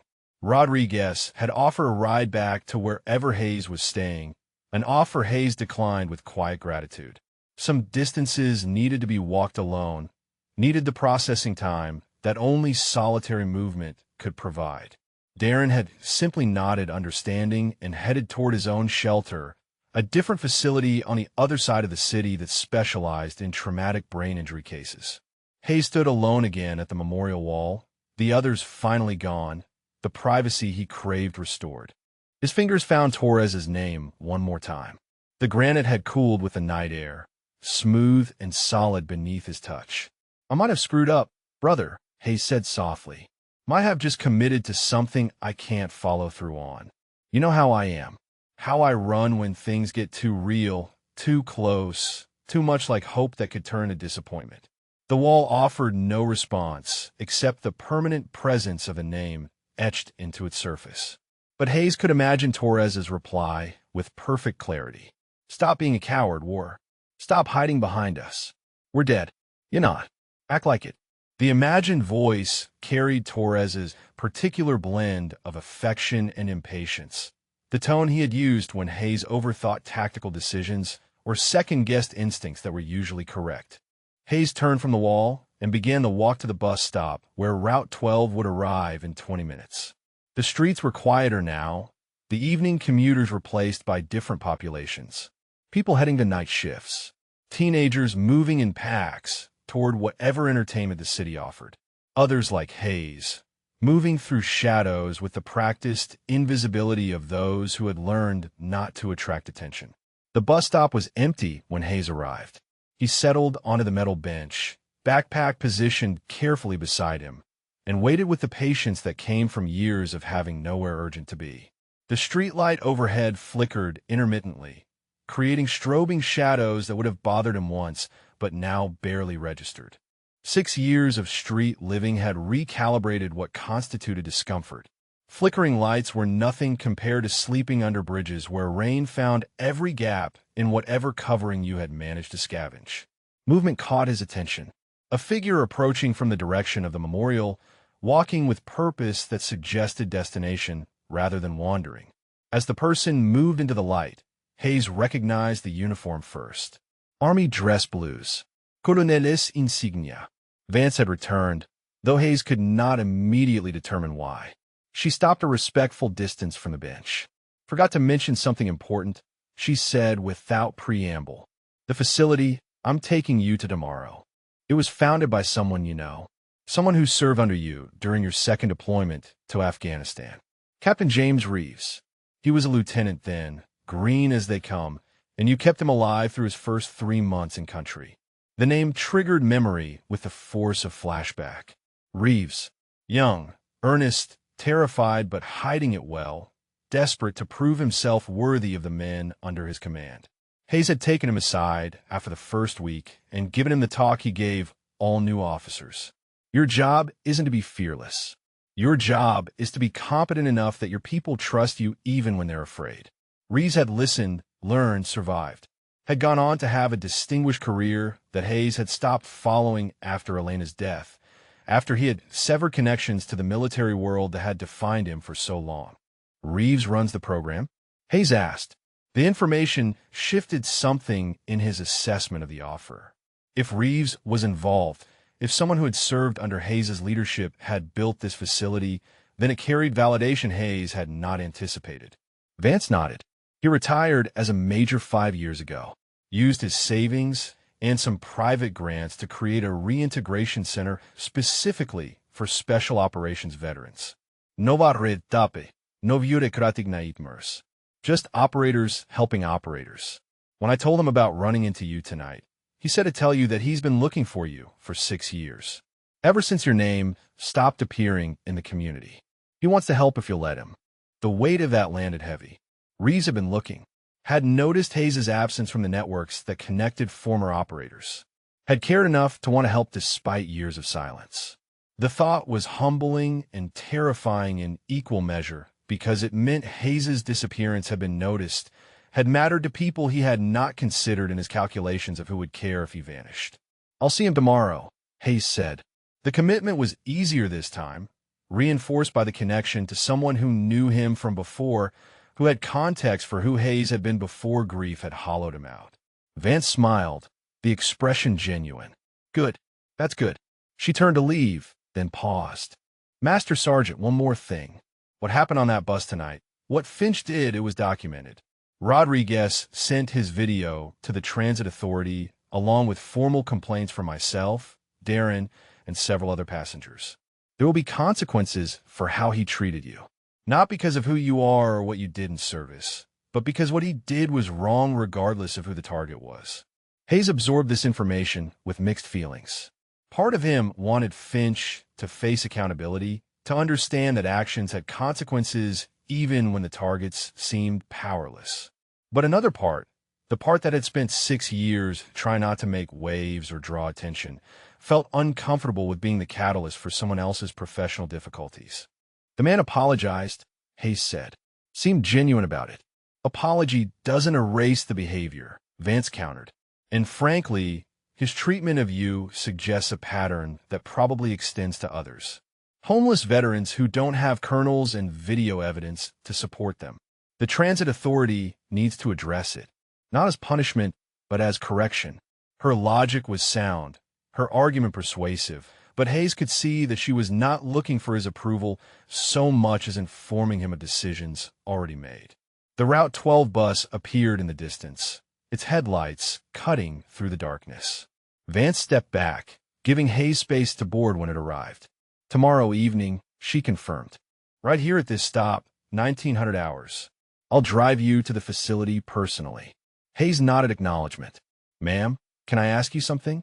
The question emerged before he fully considered it. Why are you doing this? You don't owe me anything. That training exercise was 37 years ago. You would have gotten yourself out of that sinkhole eventually. Vance's expression softened. Maybe I would have. Maybe not. But you didn't wait to find out. You acted immediately, without hesitation, without considering the risk to yourself. That kind of instinct, that immediate prioritization of others over self, it's rare. And it's worth protecting, worth preserving, worth helping when the person who embodies it needs support. Plus, she added with a slight smile, you trained half the special operations community currently in the field. Whether you know it or not, your impact continues. People remember you. People want you to be okay. The bus pulled to the stop, doors opening with their familiar hiss.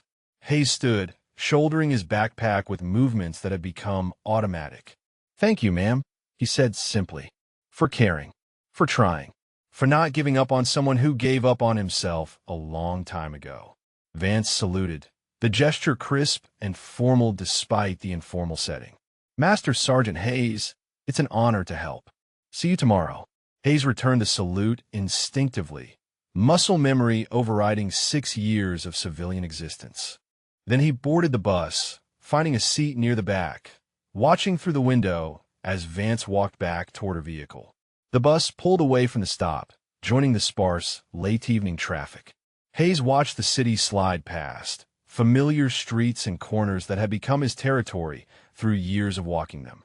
The shelter he used most frequently was still 40 minutes away, assuming normal traffic patterns. He would arrive around 2,200 hours, check the bed availability list, either get a spot or find a doorway that offered some protection from wind and weather. But tomorrow evening would be different. Tomorrow he would meet Vance at the memorial, would ride with her to this facility Reeves had built, would see if the possibilities she represented could survive contact with reality.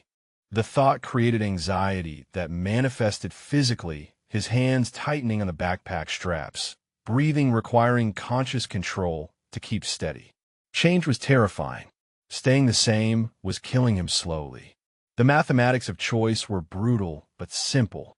Hayes closed his eyes and let the bus carry him through the darkness, moving toward tomorrow's uncertainties with the same determination that had carried him through 11 hours of holding an impossible position. One moment at a time, one choice at a time, one breath after another until breathing became easier or at least became automatic again. The bus rolled on through the night, carrying its passengers toward destinations known and unknown, toward futures that might hold healing or might hold more of the same, but forward nonetheless, because forward was the only direction that mattered when staying still meant dying by degrees. Hayes leaned his head against the window, feeling the vibration of movement through the glass, and let exhaustion pull him towards something resembling rest. Tomorrow would come whether he was ready or not. He would face it the way he had faced everything else, with the stubborn determination of a man who had survived worse, and the quiet hope that maybe, finally, surviving might transform into something approaching living. The day passed with the slow inevitability of a clock that could not be rushed or stopped. Hayes went through his routines with mechanical precision, visiting the soup kitchen on Meridian Street for breakfast, spending midday at the public library where he could sit in climate control without being hassled, returning to the Memorial Plaza at 1830 hours to complete his nightly visit with Torres before Vance's scheduled arrival.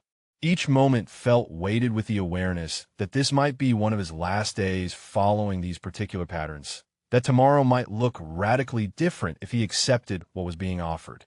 Torres's name was waiting as always, patient and permanent. Hayes traced the letters with familiar reverence. "Big day, brother," he said quietly. "Meeting with Reeves tonight. Remember him? Young lieutenant, scared out his mind, but trying not to show it. You used to say he'd either get everyone killed or become a great officer. No middle ground. Guess you were half right. He made it out, built something good. Now he wants to help me. Not sure I deserve it, but I'm going to show up anyway." The confession of unworthiness came easier now, spoken to stone that judged nothing and forgave everything. Hayes had spent 6 years convinced that accepting help meant betraying the dead, that comfort was theft from those who could no longer experience it. But Vance's words from the previous night had lodged in his mind like shrapnel. Torres wouldn't want this for you. The truth of it was undeniable even when Hayes wanted desperately to deny it. Movement at the plaza entrance pulled Hayes's attention. Colonel Vance in civilian clothes this time, dark slacks and a simple jacket that made her look simultaneously less formal and more approachable. She waited at a respectful distance, giving Hayes time to finish his conversation. He touched Torres's name one final time. "Still here, brother. Still trying." Then he turned and walked toward whatever came next. Vance's vehicle was clean but not ostentatious, a sedan that spoke of practicality rather than status. Hayes settled into the passenger seat with the caution of someone unaccustomed to such comfort. The upholstery was soft, the climate control already running, the interior carrying the subtle scent of coffee and leather. Small luxuries that Hayes had not experienced in years, that felt almost decadent after sleeping on concrete and breathing exhaust fumes. "The facility is about 20 minutes from here," Vance said as she pulled into traffic. Reeves chose the location specifically because it's close to the memorial, close to the VA hospital, even though we don't use their services much, and in a neighborhood that doesn't hassle veterans regardless of appearance. Her hands on the wheel were steady, her focus divided between driving and occasional glances at Hayes, as if checking that he had not changed his mind, and bolted from the moving vehicle. "Tell me about Reeves," Hayes said. "What he's been doing since I last saw him." The request was partly curiosity, but mostly deflection, focusing on someone else's story to avoid dwelling on his own uncertainty. Vance smiled. "He made major, served another 8 years after you taught him, did 3 more deployments, including one where he commanded a unit that rescued 18 hostages from a compound in Syria. Got out in 2019, said he was done watching good operators fall apart after service because the systems designed to help them were fundamentally broken. Used his retirement money, took out loans, convinced some private donors that special operations veterans deserved better than VA bureaucracy. Built the facility from nothing. Currently houses 43 residents. Has placed over 200 in permanent housing and employment over the past 5 years. The numbers were impressive, but what struck Hayes most was the motivation. Reeves had seen the same failures that Hayes had experienced, had chosen to build solutions rather than accept inadequacy.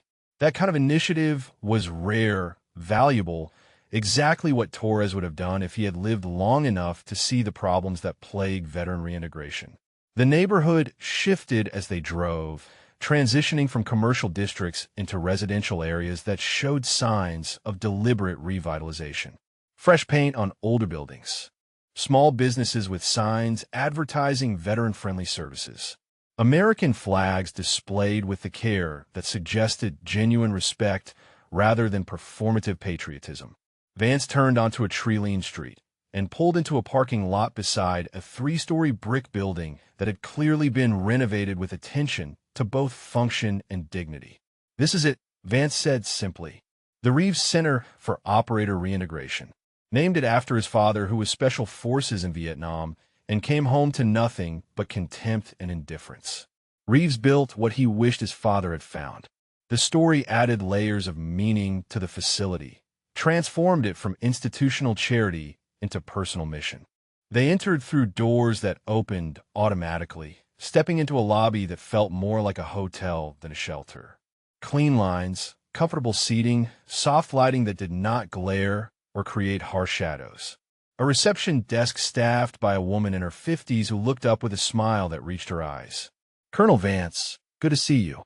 And you must be Master Sergeant Hayes. Major Reeves is expecting you both. Conference room 2, down that hallway on the right." The use of his rank startled Hayes. He had not been called Master Sergeant in 6 years, had assumed that identity had been permanently retired along with his uniform. Hearing it spoken aloud created cognitive dissonance, a collision between who he had been and who he had become that left him momentarily unbalanced. Reeves was waiting in a conference room that was small enough to feel intimate rather than institutional. He stood as they entered, and Hayes recognized him immediately despite the years. Older now, graying at the temples, lines around his eyes that suggested he had spent considerable time squinting in a hostile sun. But the same fundamental presence, the same intensity that had marked him as someone who would either excel or fail spectacularly. "Master Sergeant Hayes," Reeves said, his voice carrying emotion that vibrated just below the surface. "Sir, it's an honor." He extended his hand, and Hayes took it, the grip firm and warm and somehow grounding. "I've been looking for you since 2019. When you dropped off the network, when nobody could find you, I worried we'd lost you. Not to combat, to the invisible war that claims veterans after they come home." Hayes found his voice with effort. "Major Reeves, good to see you made it through. Heard you did well for yourself." The understatement was massive, but larger statements felt impossible around the tightness in his throat. Reeves gestured to chairs around a small table. "Please sit, both of you. This isn't a formal intake interview. This is just a conversation between operators about what you might need and whether we can provide it. No pressure, no obligations, just possibilities." The framing was careful, designed to reduce pressure. Hayes was already feeling like a physical weight. They sat. Vance remained silent, observing but not interfering. This was Hayes's conversation to navigate. Reeves pulled out a folder but did not open it immediately. "Sir, I'm going to be direct because you trained me to value directness over diplomacy. You saved my life in Afghanistan. Not once. At least a dozen times through decisions you made, things you taught me, instincts you helped me develop.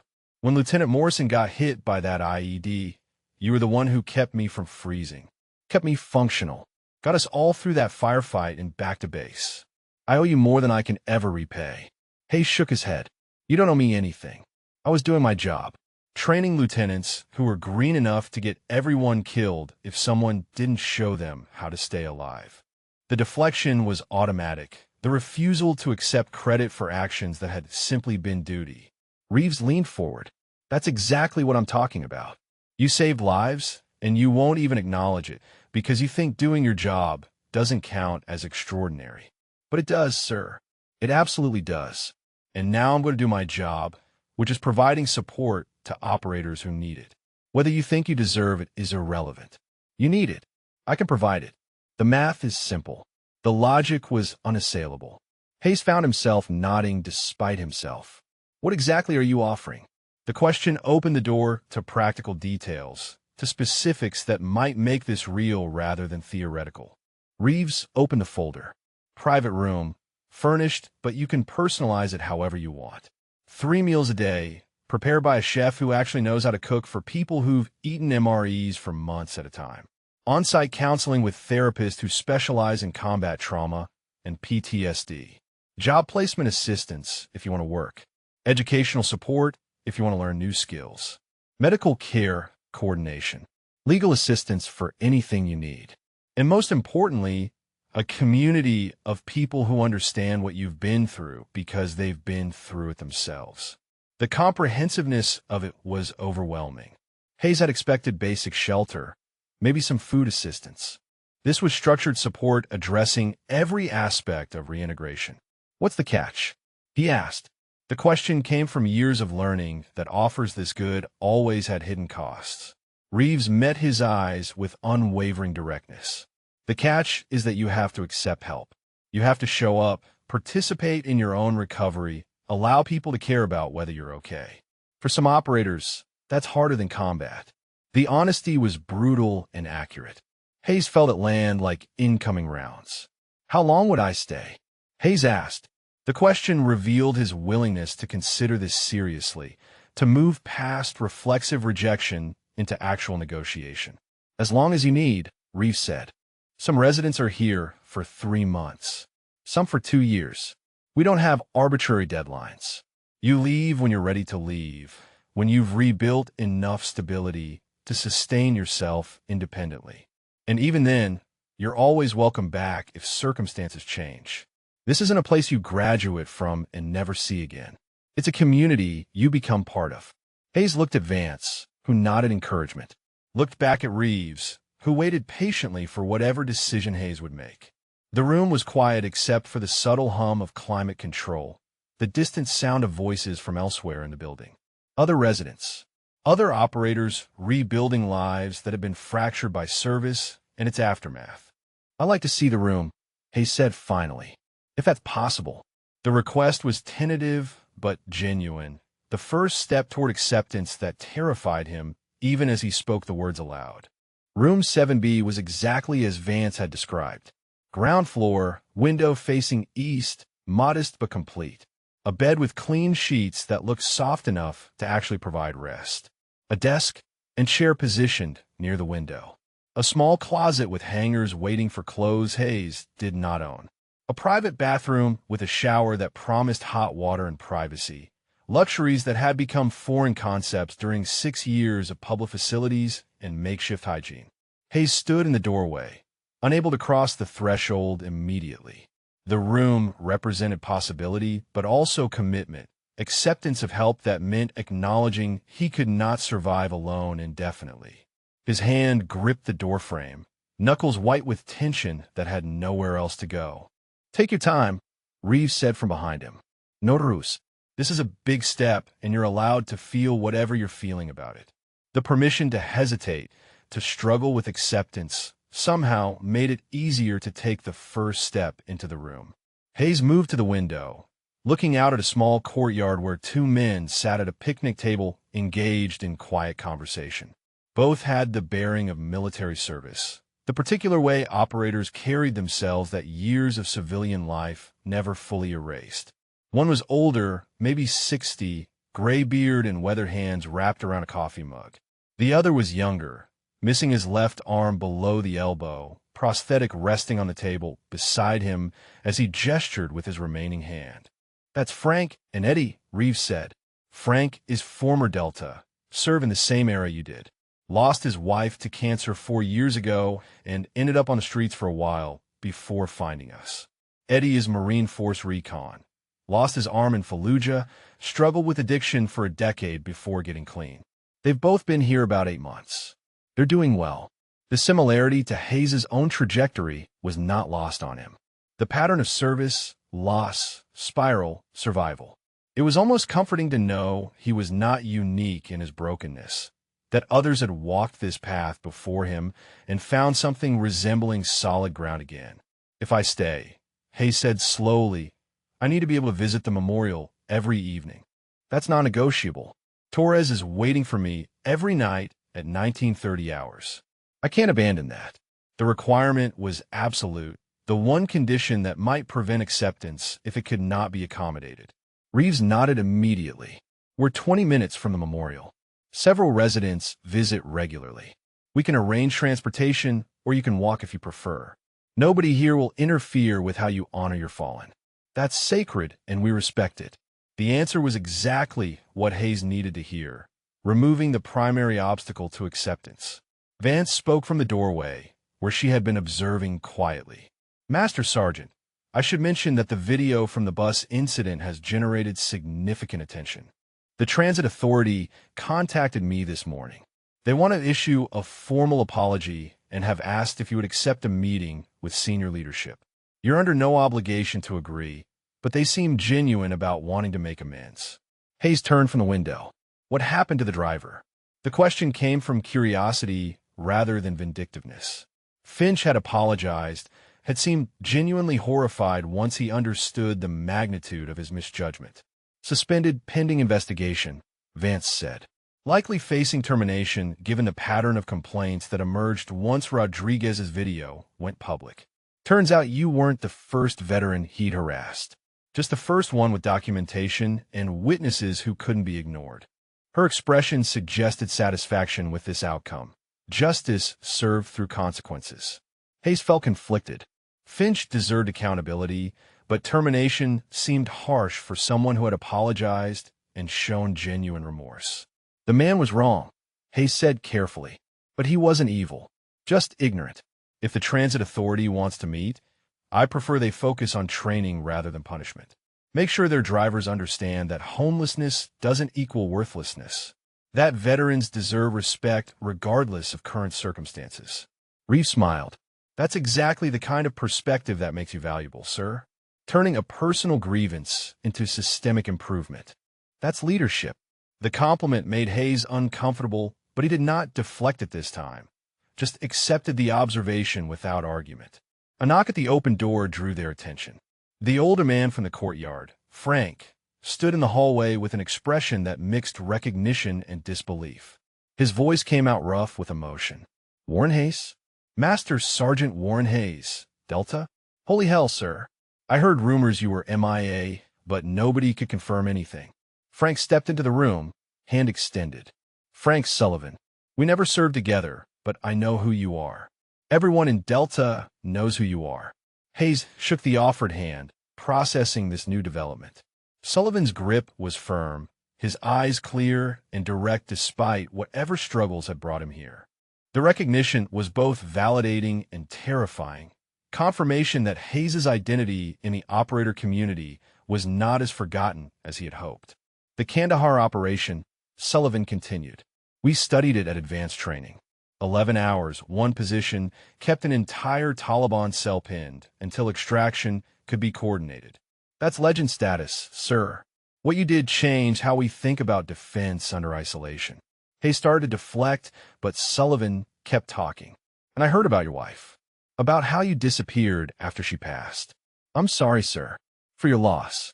For whatever brought you to needing this place. But I'm glad you're here. Really glad. The sincerity was overwhelming. Hayes had expected judgment, pity, the kind of disappointed recognition that came from seeing someone legendary reduced to needing charity. Instead, Sullivan offered understanding, respect maintained despite changed circumstances. Thank you, Hayes managed. That means more than you know. Sullivan nodded and stepped back. You need anything, sir, you just ask. Most of us here, we're all dealing with our own ghosts. Nobody judges. We just help each other survive another day. Then he was gone, returning to the courtyard and his conversation with Eddie. Reeves waited until Sullivan's footsteps faded before speaking. That's what we've built here, sir. Community. People who understand because they've lived it. You won't have to explain yourself constantly. Won't have to justify your trauma or your struggles or your methods of survival. Everyone here gets it because everyone here has their own version of the same story. Hayes looked around the room again, seeing it differently now. Not charity, not pity, just space created by people who understood what operators needed because they were operators themselves. The distinction mattered more than he could articulate. I'll stay, Hayes said. The words emerged with finality. Commitment replacing tentative consideration. On a trial basis initially. See if I can make this work without destroying it. But I'll try. Really try. The qualification protected him from the terror of full commitment, but Reeves's expression suggested he understood that trying was enough. That willingness was the foundation everything else could be built on. Reeves extended his hand, and Hayes shook it, sealing the agreement. Welcome home, sir, Reeves said simply. The phrase carried weight beyond its literal meaning, suggesting that home was not a place but a state of being supported, understood, valued despite brokenness. Vance had tears in her eyes, but her voice remained steady. Master Sergeant Hayes, it's been an honor. I'll check in regularly. Make sure you have everything you need. In that transit authority meeting, whenever you're ready for it, I'll be there with you. The support was offered without pressure, presence without demands. Hayes nodded gratitude. He could not quite speak aloud. The emotions were too close to the surface, threatening to break through the control he had maintained for so long. He turned back to the window, to the courtyard where Frank and Eddie continued their conversation, living proof that survival was possible, that healing could happen even when it seemed impossible. That evening, after Vance had departed and Reeves had shown Hayes the dining hall, the counseling offices, the common areas where residents gathered, Hayes returned to his new room, carrying the few possessions that constituted his entire material existence. The backpack with its photographs and dog tags, the worn jacket, the boots held together with duct tape and hope. He set them down carefully, arranging them with the precision that had characterized his service, creating order from chaos. The bed was as soft as it had looked. Hayes sat on the edge, testing the mattress, feeling the way it supported his weight without the hardness of concrete or the uncertainty of shelter cots that might be gone tomorrow. He removed the chain from around his neck, holding Elena's wedding ring in his palm. The metal was warm from his body heat, worn smooth from years of constant contact. I found help, love, he said to the ring, to the memory of the woman who had worn it. Found people who won't let me keep drowning. I know you'd be glad. Know you'd tell me it's about time. His voice broke on the last word, but he continued anyway. I'm going to try. Going to see if I can heal enough to honor your memory by living instead of just surviving. Going to see if Torres was right about the dead wanting us to keep going. He placed the ring back around his neck, the ritual complete. Then he lay back on the bed, fully clothed, boots still on, unable to quite believe that this comfort was his to keep. The window showed darkness now, evening having fully arrived. But through that darkness, Hayes could see the faint glow of city lights, could imagine the Memorial Plaza 20 minutes away, where Torres's name waited patient and permanent. Tomorrow he would visit, would tell Torres about this room, this community, this tentative step toward healing. Would ask forgiveness for accepting help when Torres could no longer receive it. Would promise to keep trying, keep fighting, keep honoring the fallen by choosing life, even when life was hard. Tonight, for the first time in 6 years, Warren Hayes slept in a bed that was his own, in a room that expected nothing from him except the willingness to heal, surrounded by people who understood that healing was not weakness, but the hardest battle any of them would ever fight. 3 months had passed since that first night in room 7B, and Warren Hayes was learning what healing looked like when it happened slowly, deliberately, with setbacks that did not erase progress. The room had transformed gradually from institutional space into something approaching home. Photographs on the desk now, not just the one of Elena, but others retrieved from storage he had thought lost forever. His daughters at various ages. Torres and the team before Kandahar. His father in Vietnam-era uniform. The genetic source of Hayes's own commitment to service.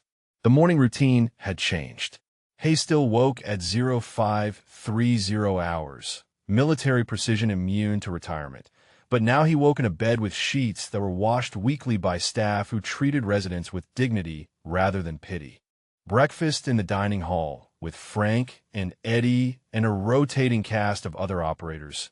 Conversations that required no explanation because everyone understood the particular flavor of trauma that came from combat service. Hayes had started attending the group sessions, tentatively at first, sitting in the back and saying nothing for the first 2 weeks. But eventually the silence had broken, words emerging about Torres and Elena and the guilt that had driven him into 6 years of deliberate isolation. The counselor leading the group was a former Army psychologist who had served 3 deployments herself. She did not offer platitudes or easy answers, just space for truth and the gentle insistence that suffering alone was not the same as honoring the dead. The memorial visits continued. Every evening at 1930 hours, Hayes walked the 20 minutes to the plaza, touched Torres's name, spoke words meant only for the dead. But the content of those conversations had shifted. Less apology now, less penance. More updates on the living. More stories about the other residents, about Frank's progress in job training, about Eddie's daughter visiting last week for the first time in 3 years. More acknowledgement that Torres would want Hayes to live rather than merely survive. Maria Torres had called 2 weeks ago. Vance had tracked her down, had told her that Hayes was at the Reeves Center, had asked if she wanted to reconnect. The phone conversation had lasted 40 minutes, both of them crying through most of it, sharing memories of Sebastian and acknowledging that grief did not have expiration dates, but could coexist with joy if you let it. Maria's youngest daughter, the one starting medical school, wanted to meet Hayes. Wanted to hear stories about her father from someone who had known him as more than the hero in photographs. That meeting was scheduled for next week, and Hayes felt terror and anticipation in equal measure. But Reeves had helped him prepare, had reminded him that he was not replacing Torres or trying to fill an unfillable void. Just sharing truth with someone who deserved to know her father through the eyes of the brother who had loved him. The Transit Authority meeting had happened last month. Hayes had sat across from 3 senior administrators who had apologized formally, professionally, for what had occurred on Route 47. Finch had been terminated, though Hayes learned later that Reeves had helped him find employment with a private transportation company after mandatory sensitivity training. The Transit Authority had implemented new training protocols focusing on veteran awareness, homelessness sensitivity, and the dangers of assumption. Rodriguez's video was being used in training sessions across the city as an example of what not to do and why. Hayes had spoken at one of those training sessions, standing in front of 40 transit employees and telling them about invisible burdens, about veterans who looked like they had given up but were actually fighting battles no one else could see, about the importance of dignity regardless of circumstance. The speech had been difficult but necessary, transforming personal trauma into systemic change exactly as he had requested. Darren Walsh visited twice a week, his traumatic brain injury preventing him from qualifying for the Reeves Center but benefiting from its community anyway. He and Hayes had formed a friendship based on shared understanding. 2 men who had been broken by service in different ways, but who had survived the breaking. Darren was doing better, getting consistent treatment through a program Reeves had connected him with, rebuilding stability one small victory at a time. Colonel Vance checked in weekly, sometimes in person, sometimes just a text message asking how Hayes was managing. The connection they had rebuilt from that training exercise 37 years ago had deepened into genuine friendship, the kind that transcended rank and time, because it was rooted in mutual respect and shared commitment to helping operators who needed support. The job placement counselor at the center had suggested Hayes consider teaching. His experience, his ability to break down complex tactical concepts into teachable elements, his reputation in the special operations community all made him valuable as an instructor. Several private military training companies had expressed interest. Hayes was considering it, tentatively exploring whether he could return to that world in a capacity that allowed him to pass on knowledge without the weight of operational responsibility. This morning, Hayes stood in the courtyard with Frank and Eddie, drinking coffee that was significantly better than anything he had tasted in 6 years. The early spring air was cool, but not cold, promising warmth later in the day. Frank was talking about his daughter's upcoming wedding, how she had asked him to walk her down the aisle despite his years of absence.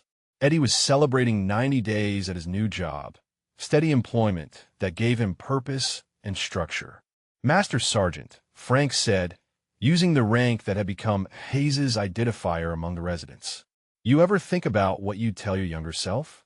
If you could go back to that day in Kandahar, what would you say? Hayes considered the question seriously. Younger self was holding Torres while he died, was making promises to honor and remember, was beginning the long descent into guilt that would eventually consume him. I'd tell him that surviving isn't betraying the dead, Hayes said slowly. That Torres would want him to live fully, not just exist in the spaces between memories. That accepting help isn't weakness, but wisdom. That 6 years from now, he'll be standing in a courtyard with brothers who understand, drinking good coffee, and that getting to that point required choosing life even when life felt impossible. Eddie nodded. That's good, sir. That's real good. He paused, then added, "You know what you're doing here, right? Just by being here, by showing up every day, by doing the work of healing. You're proving that it's possible, that legends can struggle and still be legends, that needing help doesn't erase what you accomplished." The observation landed with unexpected force. Hayes had not considered that his presence might matter to others, that his willingness to accept support could validate their own struggles. Well, of course it did. Of course, watching someone with his background choose healing over isolation gave permission for others to make the same choice. The morning session was starting soon. Hayes had committed to co-facilitating with the counselor, sharing his experience with newer residents who were still deciding whether to stay or return to streets that offered familiar suffering instead of uncertain recovery. It was hard work, requiring vulnerability that did not come naturally, but it was also purposeful work, the kind that honored Torres by helping others survive.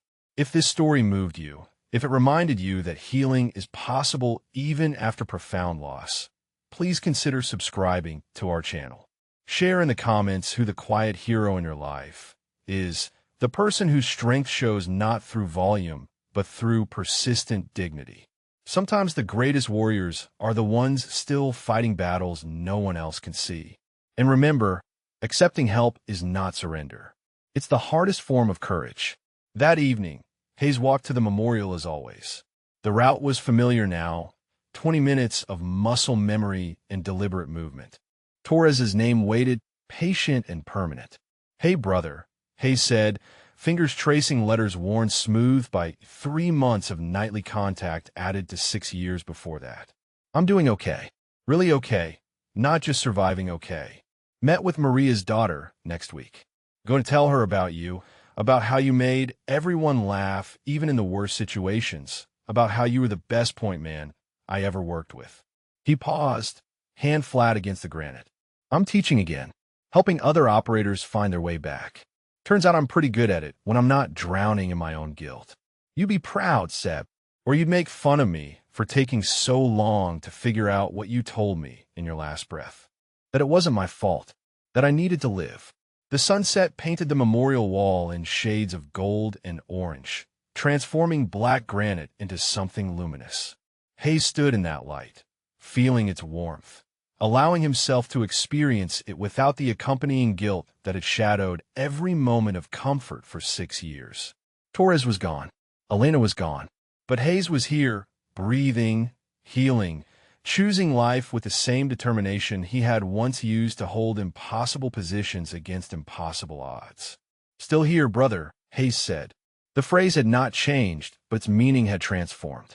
Not just surviving anymore, not just enduring, actually living, actually healing, actually honoring you by becoming whole enough to help others do the same.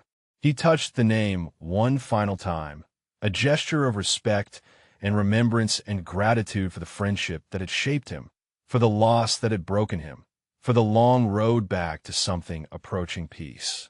Then he turned from the wall and walked back toward the Reeves Center, toward room 7B with its east-facing window, toward the community that had caught him when he finally stopped running, toward the future that terrified and excited him in equal measure. Tomorrow he would wake at 0530 hours, would have breakfast with Frank and Eddie, would co-facilitate the morning session, would continue the slow, deliberate work of healing that had no finish line but offered progress measured in small victories. Tomorrow Maria's daughter would call to confirm next week's meeting. Tomorrow he might decide about the teaching position, might take the first step toward rebuilding a career that honored his skills without demanding he return to the operational world that had cost him so much. Tomorrow held possibilities that Hayes had not allowed himself to imagine for 6 years. And for the first time since Elena's death, since Torres's final breath in the dirt of Kandahar province, Warren Hayes walked toward those possibilities with something that felt remarkably, impossibly, hopefully like peace.